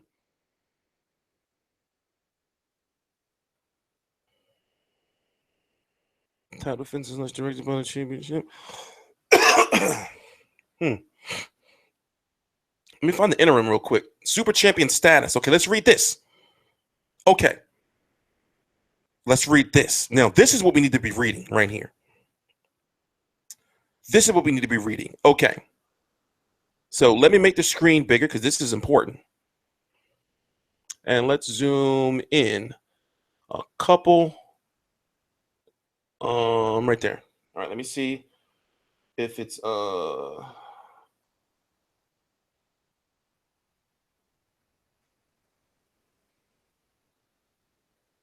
okay, yeah, you guys can see it clearly. Okay, cool.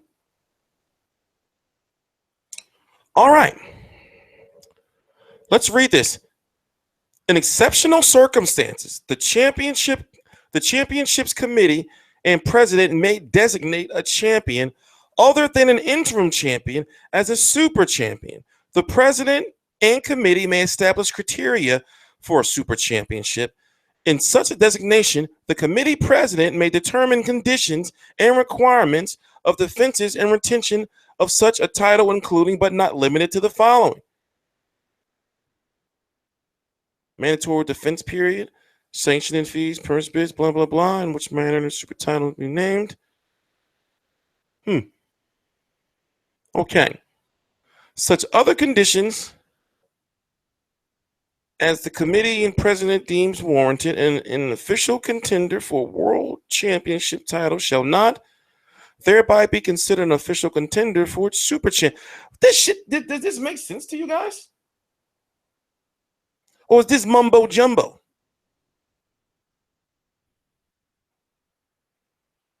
Does this make sense to you, or is this mumbo jumbo?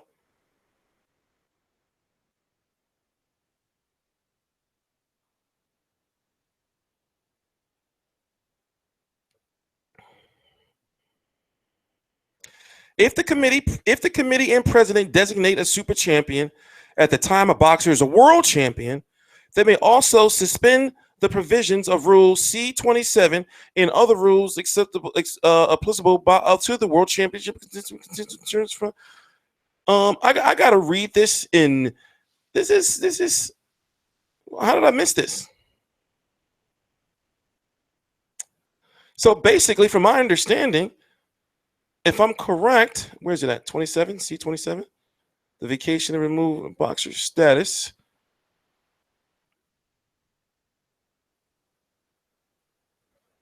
The mandatory contender. For each weight division may be selected through an elimination.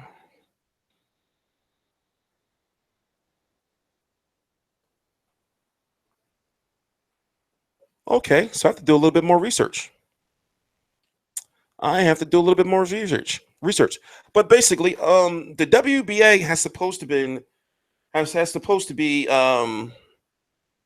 they were supposed to be getting rid of the secondary title.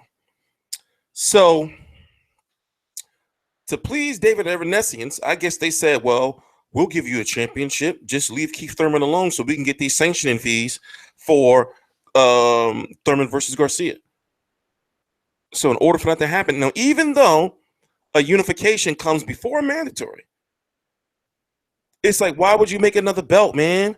Why would you not just say, okay, well, Thurman versus Garcia can happen, but Thurman, who hasn't fought a mandatory, Thurman has to fight. Okay, I'm saying that the WBA should have said the winner of Thurman versus Garcia has to fight Evanescence, since Thurman hasn't fought. This is just all, man. It don't make no sense. This mumbo jumbo, fat cat lip wiggling. These fancy schmancy words. They keep trying to confuse you. They'll say some shit like, yeah, go to Appendix C, Rule 27, and then if this happened, go back up to page 2, Appendix A, 1.3 centimeters down the page. And then if that don't go down, then go over here and read this shit. Man, WBA, y'all ain't shit. We sick of you, yo. We sick of you, WBA. Keep trying to make all these belts. But then say, Golovkin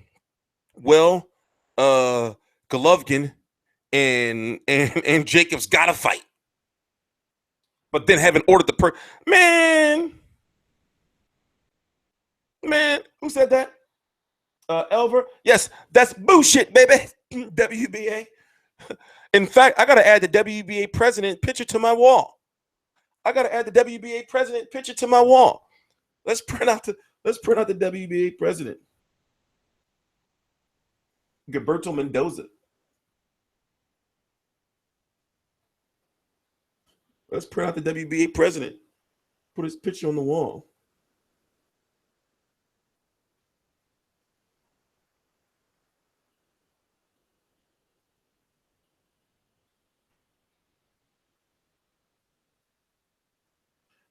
Let me print his picture out real quick. I gotta add him to the wall. I'm trying to find a good picture of him because that's some crazy shit. And remember what they did to Rigondeaux? How you going to strip him and then give him his belt back? Tell me some. Oh yeah, well, you was the champion in recess. The reason why they did that was so that Frampton versus Quigg could happen. WBA, you ain't slick. You better get out of here with that mess, WBA. With that mess. You ain't slick.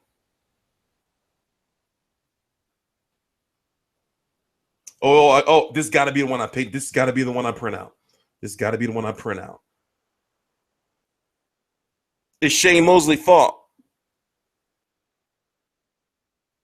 And you know what? I follow Shane Mosley on the gram. Not Shane Mosley. David Evanescence on the gram. And he cool. He out spending. I'm thinking like, did he get step aside money or something? He cool. Okay, let me print this picture. Give me 1 minute. Let me print this picture. Screenshot. More. Print. I print this picture of Gilberto Mendoza. Is the print on? It's on. Sorry, I got to move over.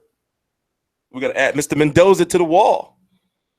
So what we're going to do is, I like to add, like random ass photos and shit to the wall. Oh, I got to switch it around. I got to make it a landscape. More print, paper size, orientation, landscape, print. We're gonna keep that one though. I'll do something with it.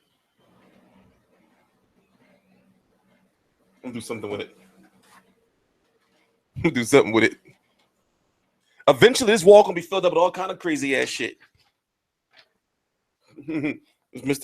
Look, it's your fault, Shane Mosley. That's the WBA. No, that's the WBA president right there. This is the guy to be making up the rules and shit. You got to go on the wall, brother. Where we gonna put him? Let me see. Let me look at the camera. Where we gonna put him? I'm gonna have to rearrange some of this stuff. Okay, well, we're going to smack his ass right here. We're gonna just smack his ass right here. Go. There we go. This WBA. But let's keep on we have 17 minutes left. We're only going to be here for 17 minutes. Remember what I said. I think this stream went well for the people who have been watching so far. I think this stream went well. We kept it all boxing. See, people were saying I can't just talk boxing. We kept it all boxing. Why do you think DSG wins? Please fill me in. Okay, well, if you haven't watched from the beginning of the video, I say that he's going to hit Kieth Thurman, and Kieth Thurman is not going to be able to escape. He's going to punch. I believe maybe Kieth Thurman may lose by knockout, like body shot knockout. But hey, it's just my personal opinion. It's just my personal opinion. It's just my personal opinion. If you're really if you're really a good boxing fan, you have to see ways. Even if you don't think Danny Garcia is going to win, even if you say, you know, Danny Garcia is going to get fucked up by Keith Thurman, you have to say, okay, yo, I can see how Danny can win, especially with what Angel Garcia has been talking about. They're planning to beat Keith Thurman to the body. They're planning to beat him to the body. Yeah, I'm gonna add several. This whole wall is gonna be full up. Like, I could organize it, but I like how it's like all this chaos going on. It's shit all up here and everything. I like how it's like chaos, like it's just random ass shit. For example, right here, that's Cyborg under there. This Kell Brook right here, when he was 190 pounds. And I brought this printer. I brought the printer. I rushed. I was just on Amazon and I said, oh, I need a printer. Let me get this one. It's powerful. It's a powerful ass printer, but it's an office printer. So it's only black and white. I was pissed. Because the only reason why I got the printer was not for my personal work, but to print out pictures and shit.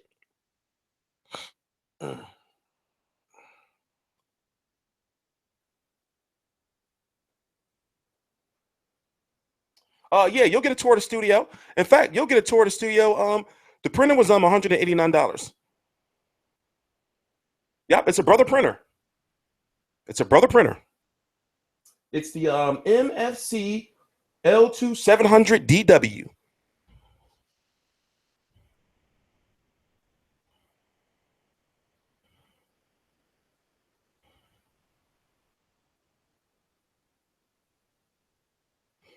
MFC DW.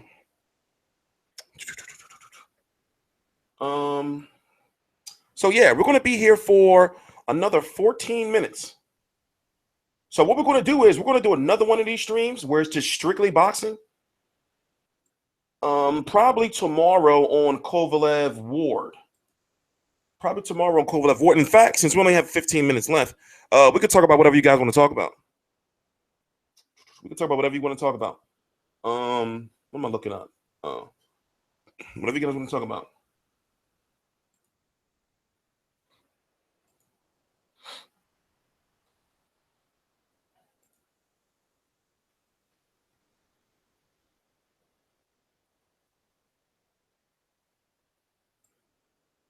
Whatever on your mind.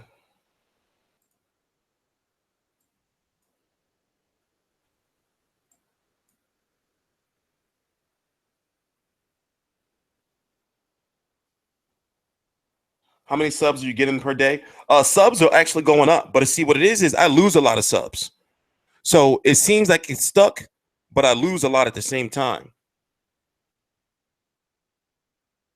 I lose a lot. Like, so, you know, it seems like I'm like gaining or falling off or whatever. But let me see.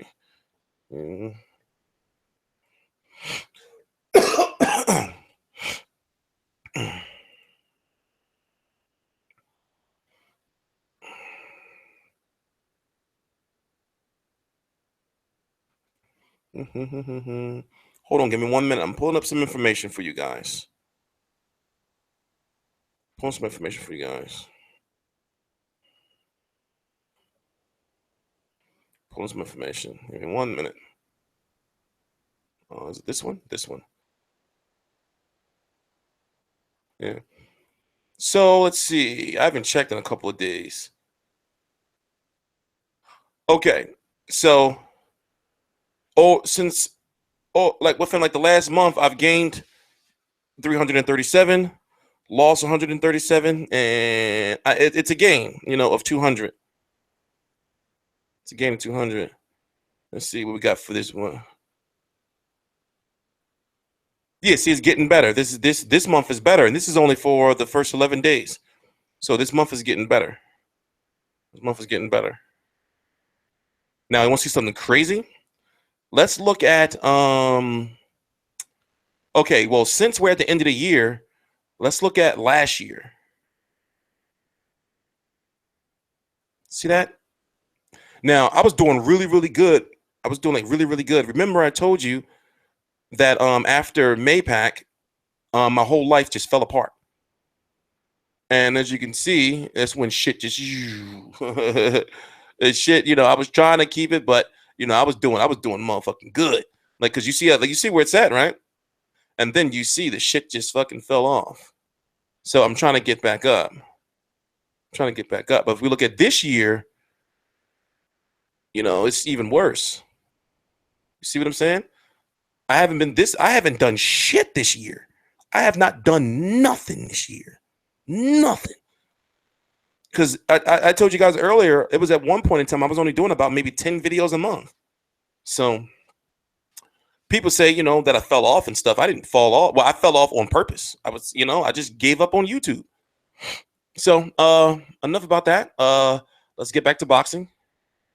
How am I gonna do this? Let's get back to boxing.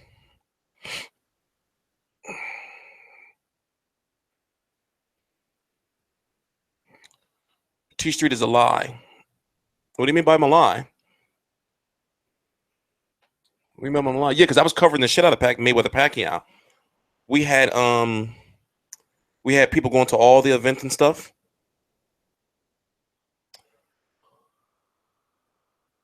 And then when you cover a fight like the way I covered Mayweather Pacquiao, you got to ride with that momentum. You got to ride with it. Because so many people watching your channel and everything, and I fell off. I didn't keep the audience. So it's going to take I'm going to say by February, you're going to start seeing like major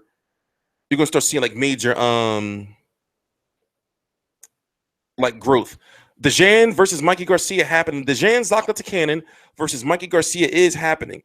That's on the January card. That's going to be in Vegas on the undercard of Frampton versus Santa Cruz 2. That card's going to be lit. We're going to be providing full coverage for that card. Should Pac retire if he don't get the rematch? You know what? We got to do an in-depth video on that. We can't talk about that kind of right now because it's too much of a deep subject. But Mayweather and Pacquiao met in the hotel room again after Pacquiao beat Vargas. So, you know, the fight is happening. Yes, we're going to do your boy King Kai. We're going to do a Ward versus Kovalev breakdown. But first, I got to, you know how I am. I cover every single episode of HBO 24/7. So I got to do that either later on tonight or sometime tomorrow because it came on last night. And then I can do my Kovalev Ward fight week video. And then I can do, you know, the live stream for the fight. Do you think we will get a Ward Kovalev too? Nah, I don't think so. Even if it was a close fight. I don't think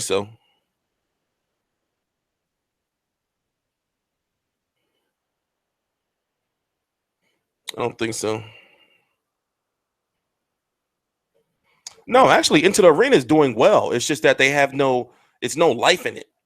You know, like the numbers are good, but there's no life in it. But enough about that. Let's keep it boxing. Triple G versus Mayweather is better. Why do people keep wanting I can see if Mayweather was like coming into the ring over 160 pounds. Mayweather is not like, yo, dude comes into the ring like 150 pounds. Why don't people keep, you know, I can see if he fought at 160 before. Or if he even comes into the ring at 160, but he don't. The biggest I've heard that Floyd came into the ring was like 160, like 159 or some shit like that. And I think, what fight was it? I think it was like the first Maidana fight. Or one of those fights, he came like the heaviest he's ever been.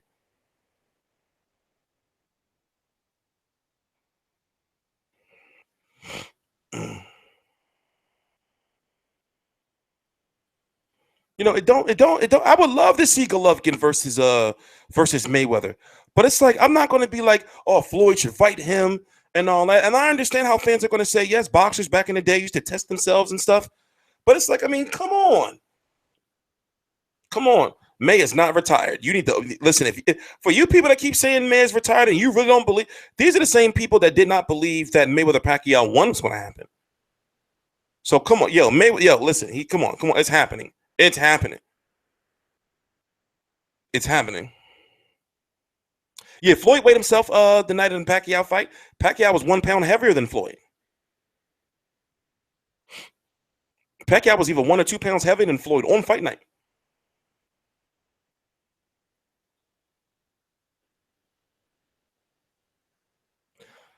What's my top 3 pound for pound list right now?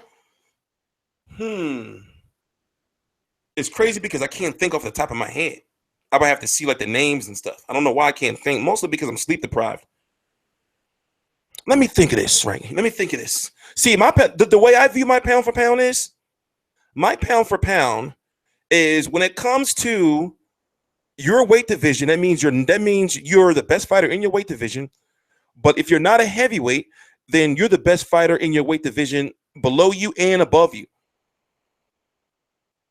So when Floyd was pound for pound, that means he was the best at 154 and the best at 147. And also, if anybody moved up from 140, he would beat them. That's how, that's how Floyd got nothing else to prove, though. Bruce, you're living under a rock. Bruce says Floyd has nothing else to prove. It's not about it's about the money. You're living under a rock, bro. You're living under a rock. Don't think like a fan. Think like the networks. Think like the networks. Think like the promoters. Think like the managers. It's like, if you're on your last legs, Floyd, he's going to be 40 in February. It's like, get that money and then, then sail off into the sunset. And then he'll be 50-0 with another $100 million plus in his pocket.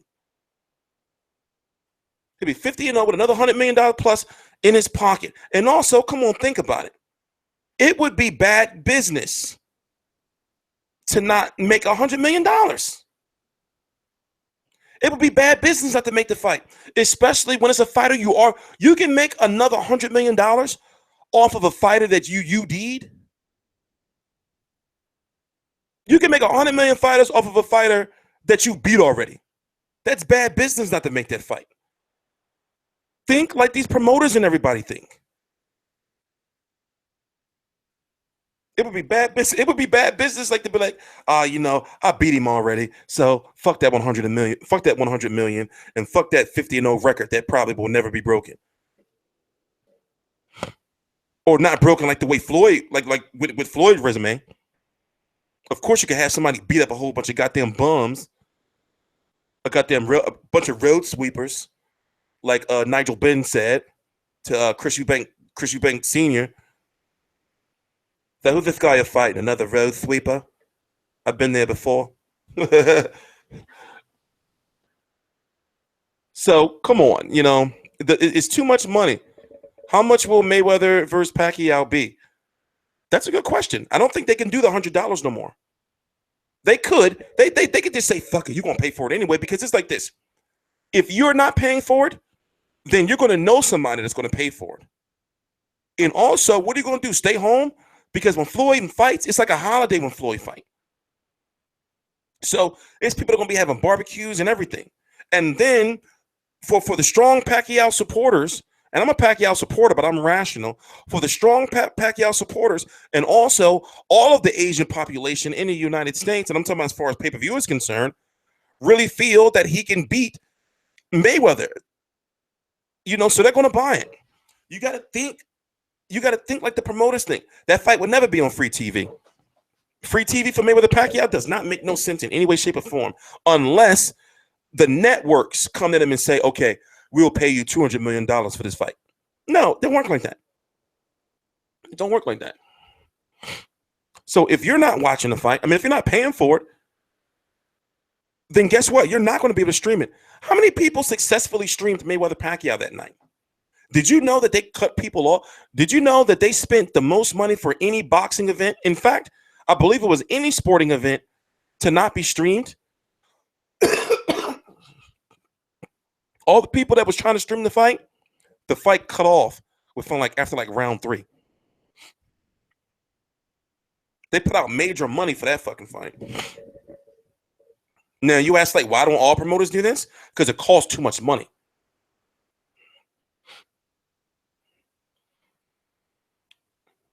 That's not the point. Don't come on. Don't those are female type no disrespect, but when you say I'm Asian but I don't like Pacquiao, I was like, okay, I know all Asians don't. Come on, let's keep it adult. Let's keep it adult here. Let's keep it adult. Exactly. Robert Combs said, yeah, his got cut off. They wasn't allowing people to stream that shit.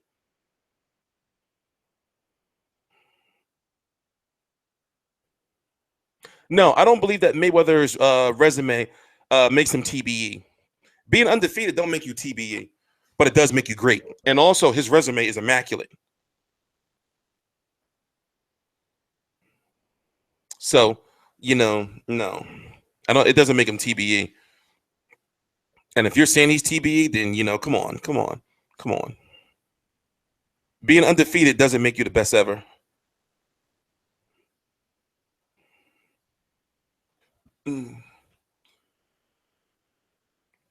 All right. I'm going to stay on for another 15 minutes because I'm feeling good. And I'm going to say thank you guys for watching. This is something new. It's not new. It's just that we're more focused now. The website is launching in a couple of weeks. And basically what it is it's time to grow the brand up. We have graduated middle school, now we're in high school. So it's no more of we're talking boxing. We're talking boxing. So you can guarantee now is that when I do live streams that we're going to start on time. So it's not going to be me starting the stream saying it's going to start at 10 o'clock and then I'm playing music for 15, 20 minutes. Those days are over. I've had my fun. And also, I've lost a shitload of money doing it.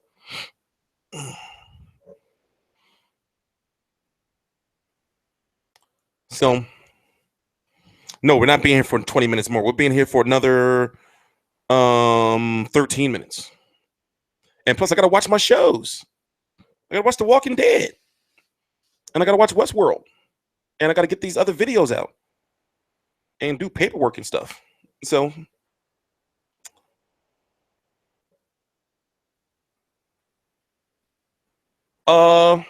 any more questions about Thurman versus Garcia, or any boxing, or any type of questions for this before we end this stream in a little under 13 minutes?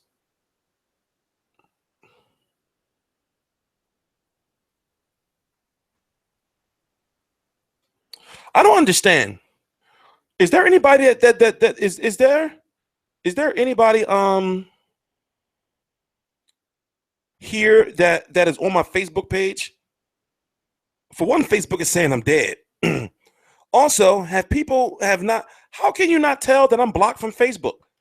Everybody's message I've been blocked from Facebook for 28 days. And everybody's messaging me and everything. And like, yo, bro, are you all right? And I guess you're just taking some time off of Facebook. Hope all is well. It's like, yo, what the fuck, man? Honest opinion on Errol Spence, I think Kell Brook is going to beat him. Kell Brook is a boss. Yeah, exactly. I see all the messages that come in, but I can't reply back to none of the questions. I can see everything coming in, but I can't reply back to nothing. But people have not, how can you can't not tell that I'm, y'all just think I just went, they just think I just went cold turkey off of Facebook. I can't even get into my like page. There's a like page with 11,000 plus people. I can't do nothing.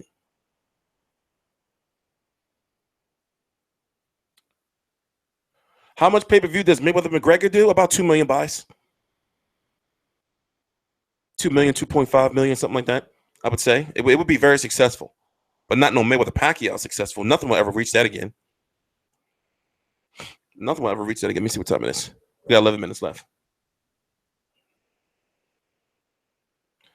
TstreeT, can you please break down Westworld? I watched one episode and can't understand. Okay, I watched each episode twice. So all the episodes I've seen twice already, except for the one that came on tonight. And what it is it's a show that keeps you thinking. And I'm not going to spend too much time on this. I'm going to spend 2 minutes trying to give you a quick breakdown of the show. Basically, it's one of those shows that it's going to fuck your mind up. So it's a show about how people take a vacation to go to this fake world. And it's called Westworld. The reason why it's called Westworld is because you're taking a trip to the Wild Wild West. But the people that are there outside of the humans, they're like robots. But now I don't want to explain the shit, man. I don't want to explain the shit, man. I'm sorry. You got get into the show, bro. Get into the show. You think I'm the TV Guide Network? I'm the info button? No disrespect. Think I'm the info button? Click info, bro. Go check out some YouTube. Go check out some YouTube videos and shit. Terrence versus Mayweather would make $100 million. You tripping? No, it wouldn't. Terrence Crawford versus Mayweather? Terrence Crawford only has hardcore support and Omaha support. To make that type of money, you got to have global appeal.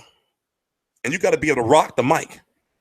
And if you put it this way, if you can't rock the microphone, then you got to have global appeal to make that type of money you're talking about.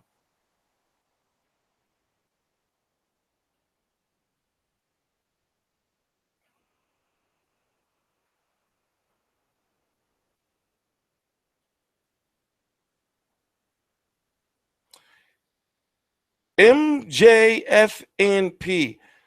Have you answered your email? I don't remember, bro. I have to check.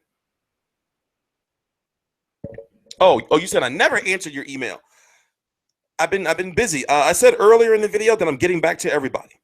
It takes time because whatever you emailed me for, if it was about helping, if it was about helping with Fight View 360, then it takes, I got to talk to so many people. So it's still a lot of people. I'm surprised that there's so many people that want to help. It's a lot of people.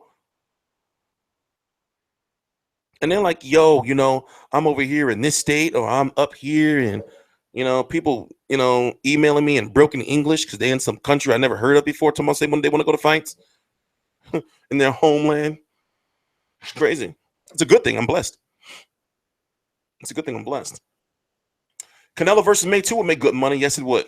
That would make good money.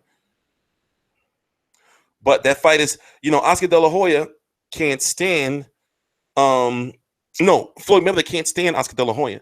And then the whole Heyman thing, that fight would be, if that fight can't get, I'm sorry. When I say that fight can get made, that fight's not happening. Should Rigo retire? It's like nobody wants to fight him. No. Why would he retire? He's got to make a living, right?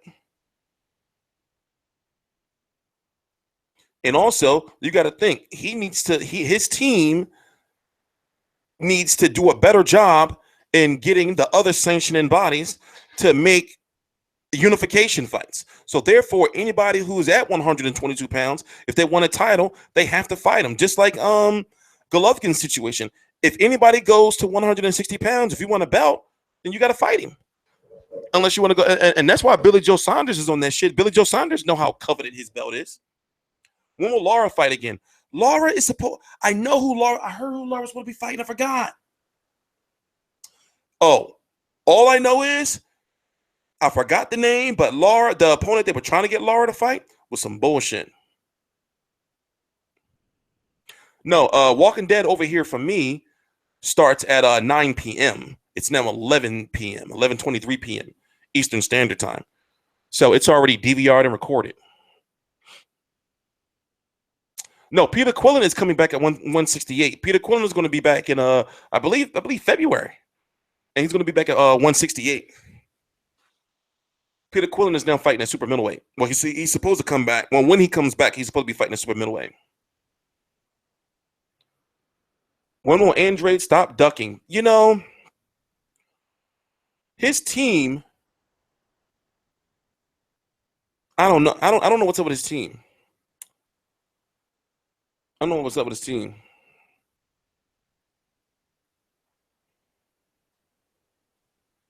I don't know what's up with his team. Nope. I'll watch the Dave Chappelle. I'll watch that Saturday Night Live tomorrow. I'll watch the Saturday Night Live tomorrow. Also tomorrow, just to give you some guys some heads up. Later on tomorrow, I gotta. I'm going to do the Jason Sosa Steven Smith fight because he's from Philly. I gotta cover it. He's the only Philly fighter I didn't cover. I covered Eddie Alvarez yesterday. I covered the Malik Scott fight, and I covered the Danny Garcia fight. So I gotta do the Steven Smith Sosa fight. I'm gonna do that tomorrow. I can't do it tonight. I'm just too out of it. Speaking of the devil. We got 5 minutes left, and the stream is definitely ending in 5 minutes. So shoot your questions out. Thank you guys for joining. Damn, 8 dislikes. What I get 8 dislikes for? More people disliking the video. What happened?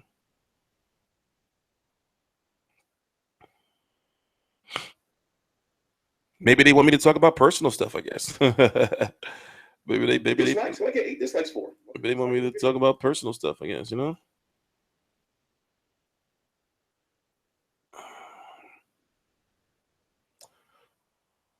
Golden Boy Promotion just signed Ryan Garcia. Kid has some good speed. Yeah, I got that press release. No, I don't favor Philadelphia boxers more. I have to support all Philly fighters, but just because you're from Philly, I'm not gonna, I'm not gonna just, just put myself in a situation where people think like, oh man, of course you got to rob. You're gonna just say this because you're from Philly. No, I'm gonna call it like I see it.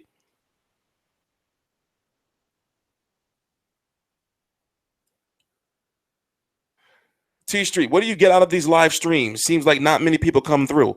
Well, what you do is come back in about 3 days, and then you'll notice that the views go up.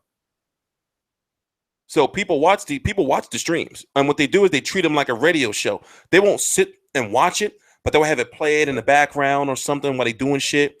I get a lot of people who tell me that they watch they listen to the streams while they're at work and stuff. So it's not about getting like a lot of like people to watch at one time. It's about the longevity of it. People watching it in the future. So, for example, once I start my my podcast, which is going to be on Mondays, it's going to be a live stream too. So when you have a live stream that's a set time every week, your audience builds. So people don't know when I'm going to live stream. They know, of course, after fights, but they don't know when I'm going to live stream. So there's multiple factors. But over time, with consistent streams at the same time, audiences are going to grow. But, no,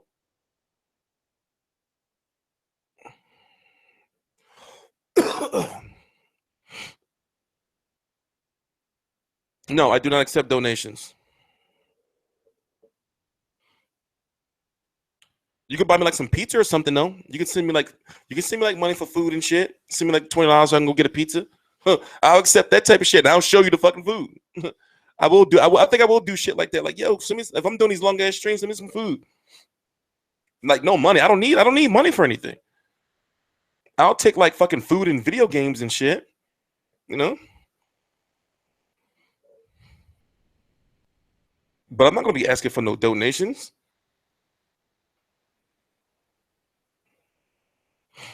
I'm gonna ask for no donations. So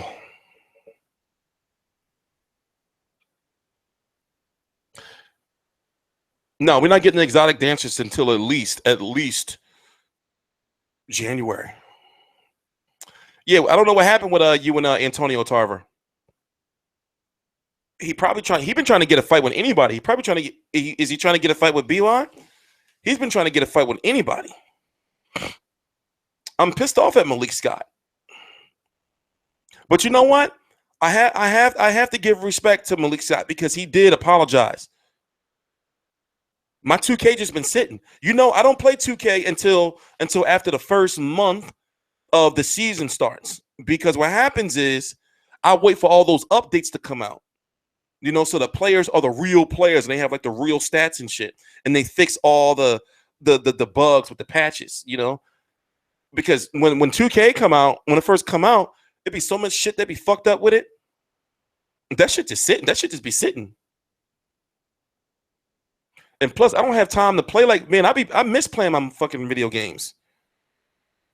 But when I'm playing my game, I always think to myself, like, damn, it's always something else I can be doing, and it messes with me. Because I say to myself, like, well, if I can play video games, I could be doing some work.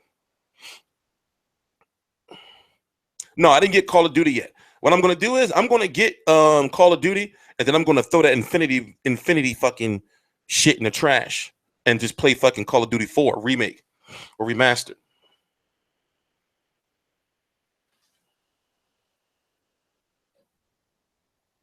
You know, I don't like all that fucking flying around and all that shit in these Call of Duties. I don't know. I like some old fashioned ass, you know, walk up the steps, climb up a ladder, you know, like that shit. AK-47s, MP5s.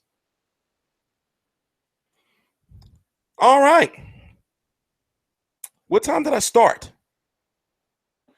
8:30 to 9. What time did I start? Was it 8:45 or was it 8:30? 8:45 to 9:45.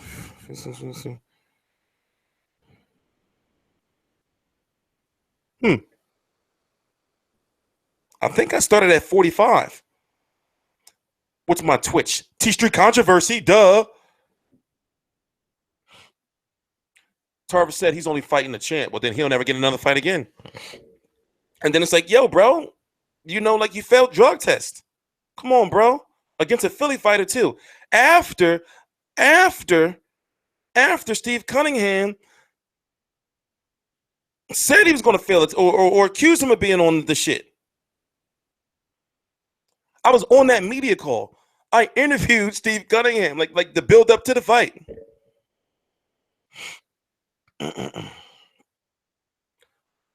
like Antonio Tarver, and I was real hurt when I found out he failed that drug test twice. You know, and then he started crying conspiracy and shit.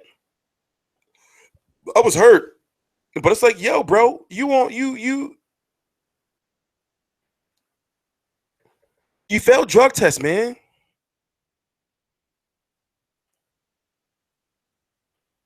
You failed drug test, man. That's not cool.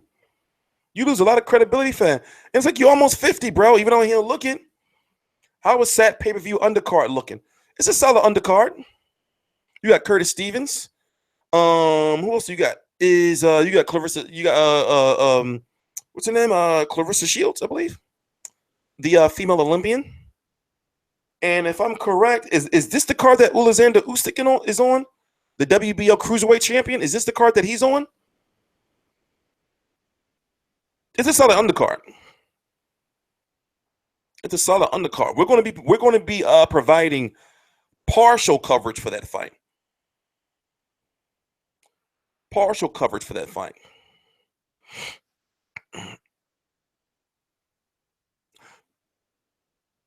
Oh, Tarver was on banned substances. You know, I forgot exactly what it was. Curtis Steve, I forgot exactly what the drug was. But I think it was like some type of weight burner or something. I forgot. Don't get me, you know, I forgot what it was. Curtis Stevens is fighting James De La Rosa. James De La Rosa failed the drug test before. And James De La Rosa also fought Todd Brunson. TNT Todd Brunson from Philly.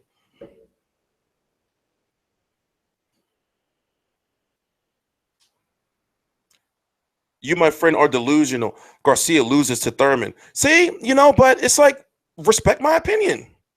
You know?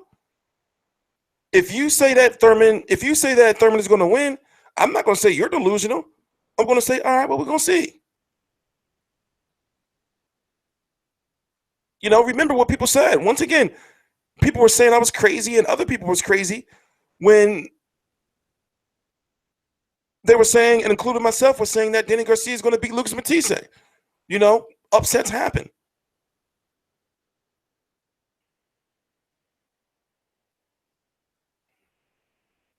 Kevin Herrera, you've been here since the beginning. You know, I already talked about how I feel Danny Garcia is going to beat Keith Thurman. I feel he's going to beat him to the body. And I do not feel that this fight's going to go to a decision. Somebody's going to get knocked out.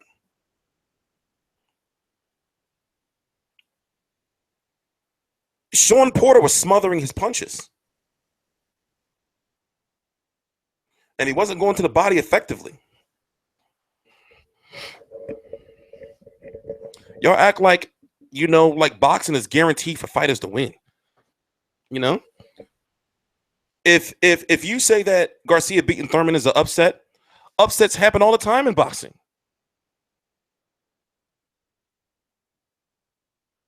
No, then that's what I'm not going to do. Did you hear how I talked to Dan? I wasn't being disrespectful, but I don't be sucking these fighters' dick. I'm not, I like vagina. I get my questions respectfully and I bounce.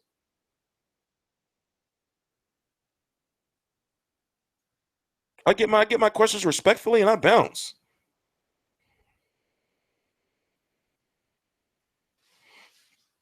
So nah, I can't be one of those people, man, that like do interviews and get these interviews and then but like, oh, I'm gonna ride with you because you yada yada yada. I just want to get my interviews. That's it, and I bounce. I beat these press events quiet as a kitchen mouse. I think my fucking ankle, man. I beat these press events quiet as a kitchen mouse. I was nice to De La Hoya because De La Hoya was my first interview ever in life.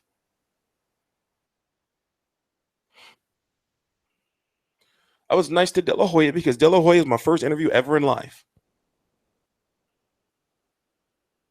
We're not talking about that, Joe Lopez. We're not talking about that, Robert Combs. Remember, I have turned a new leaf. We're just talking boxing. I accomplished what I had to accomplish last night.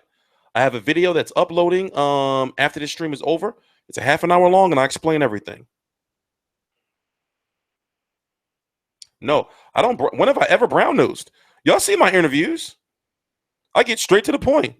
I get my questions and I bounce. And I don't ask. If you notice, I don't ask questions that don't mean anything. I don't ask questions that don't mean anything. I ask the questions that you guys want me to ask. Questions that people want to know the answers to. Like, for example, if Thurman versus Garcia is going to be on free TV. Another question I would ask is, where would the location be? Another question, like I don't ask like, I don't ask like those crazy questions. I mean, those questions don't mean nothing. For example, right? Since Denny Garcia is from Philly, certain questions have to be asked by me. Like, for example, I have to ask, what is it like fighting in Philly? That's just a given. But yet, if I'm over in Vegas and I interview Danny and say, what's it like fighting in Vegas? That's a dumbass question to me. She's like, okay, all right, like, and they'd be like, can you tell it what it means to you to fight in the city of brotherly love in front of your people? Those are the type of questions that like the Daily News and like like mainstream media are supposed to ask. But me, no. I want to know why you didn't fight somebody in the top 15 of the WBC. And you see he curved the shit out that question. His curved the shit out that question. I've never met Don King. No. I would love to interview him too. I know he say some old crazy shit.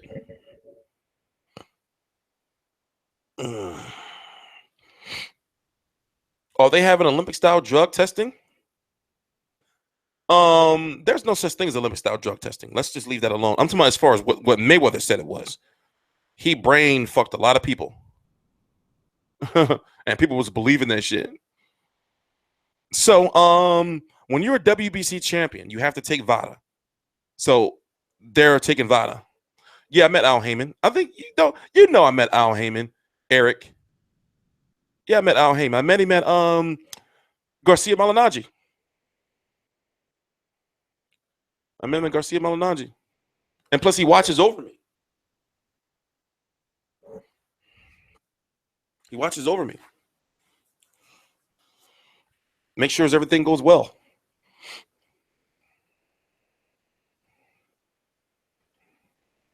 WBC fighters all have to take VADA.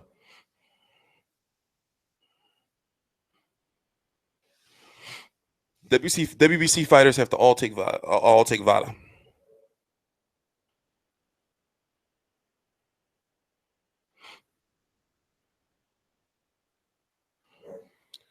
$11:40, 5 minutes. Let me get ready. So we had a nice, once again, we had a nice productive boxing stream. I think we talked about everything there is to talk about. Thurman versus Porter. I mean, Thurman versus Garcia. Even though you don't, believe in my prediction, it's like I know how y'all motherfuckers is. If Danny Garcia lose, y'all gonna clown me. I don't, y'all gonna clown me. Y'all gonna be all in the comment sections, and and then on the live stream, y'all gonna let me have it. But it's like, all right, I understand. I understand. But on the other end, if Danny Garcia wins, I'm not gonna be like, oh, I told you so. It's just not who I am. No. I also have to do an in-depth video on Bernard Hopkins too.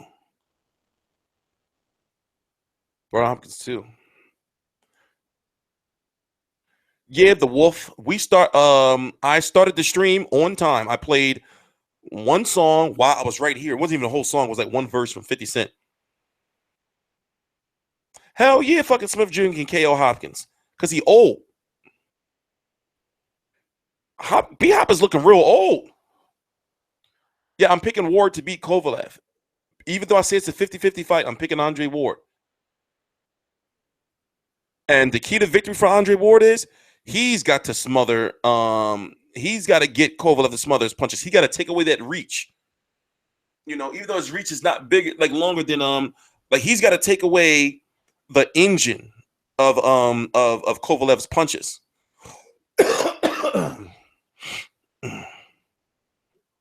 He's got to take away the engine of Kovalev's punches.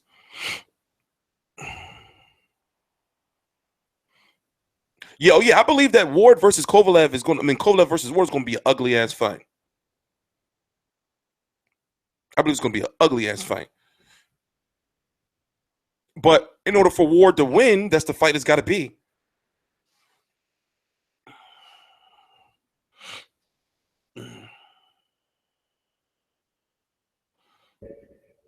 That's the way it's got to be. All right, 3 minutes. Yeah, this has been a productive stream. It's been a productive stream. We're about to get the fuck out of here. Guess I can throw this one away. Yeah, we about to it's been a productive stream. Yeah, I heard about Carl Froch saying he's gonna come back. I believe it when I see it. And I'm a big Carl Froch fan. He's one of my favorite boxers of all time. When will you post the Lundy interview? Oh, I'll show you a little bit of it.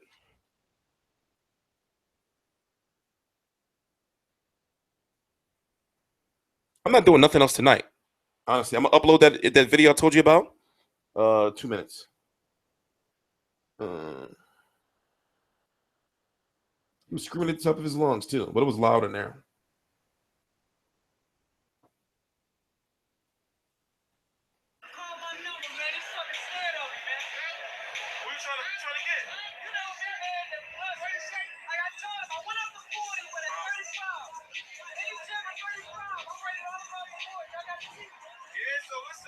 Okay, well, I'm not gonna show you anymore.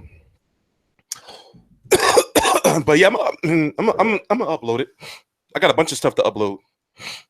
I gotta upload the HD version of that little press thing that they had after the fight. The one that's uploaded now, it's bad quality because I used my webcam because I was going to live stream it.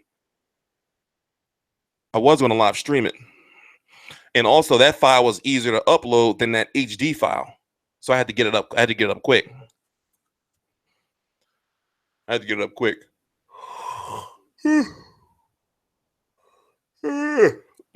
All right. We're going to ride out this last 2 minutes. And then I'm gone. I'm going to take this fucking hoodie off. Take a shower, get dressed, get the hell out of here.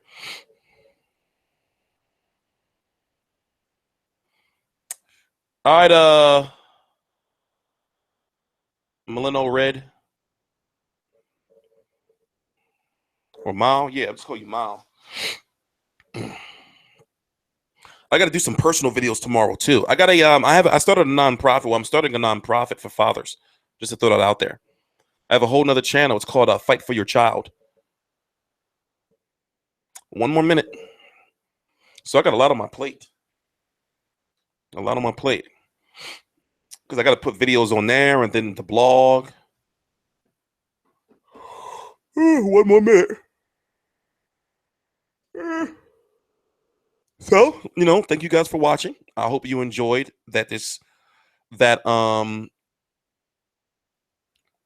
we had a chance to just talk about boxing for 3 hours. Right? We talked boxing for 3 hours. And we jumped right into it.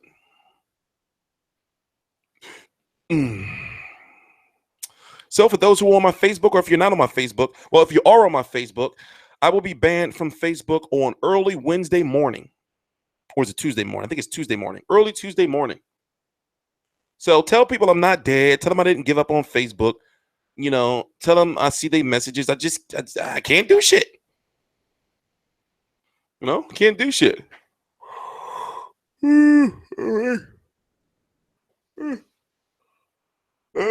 All right. You guys have a good night. I am TstreeT Controversy. This is TstreeT Controversy Live on FightView360.com. I cover every single major fight live. Please subscribe.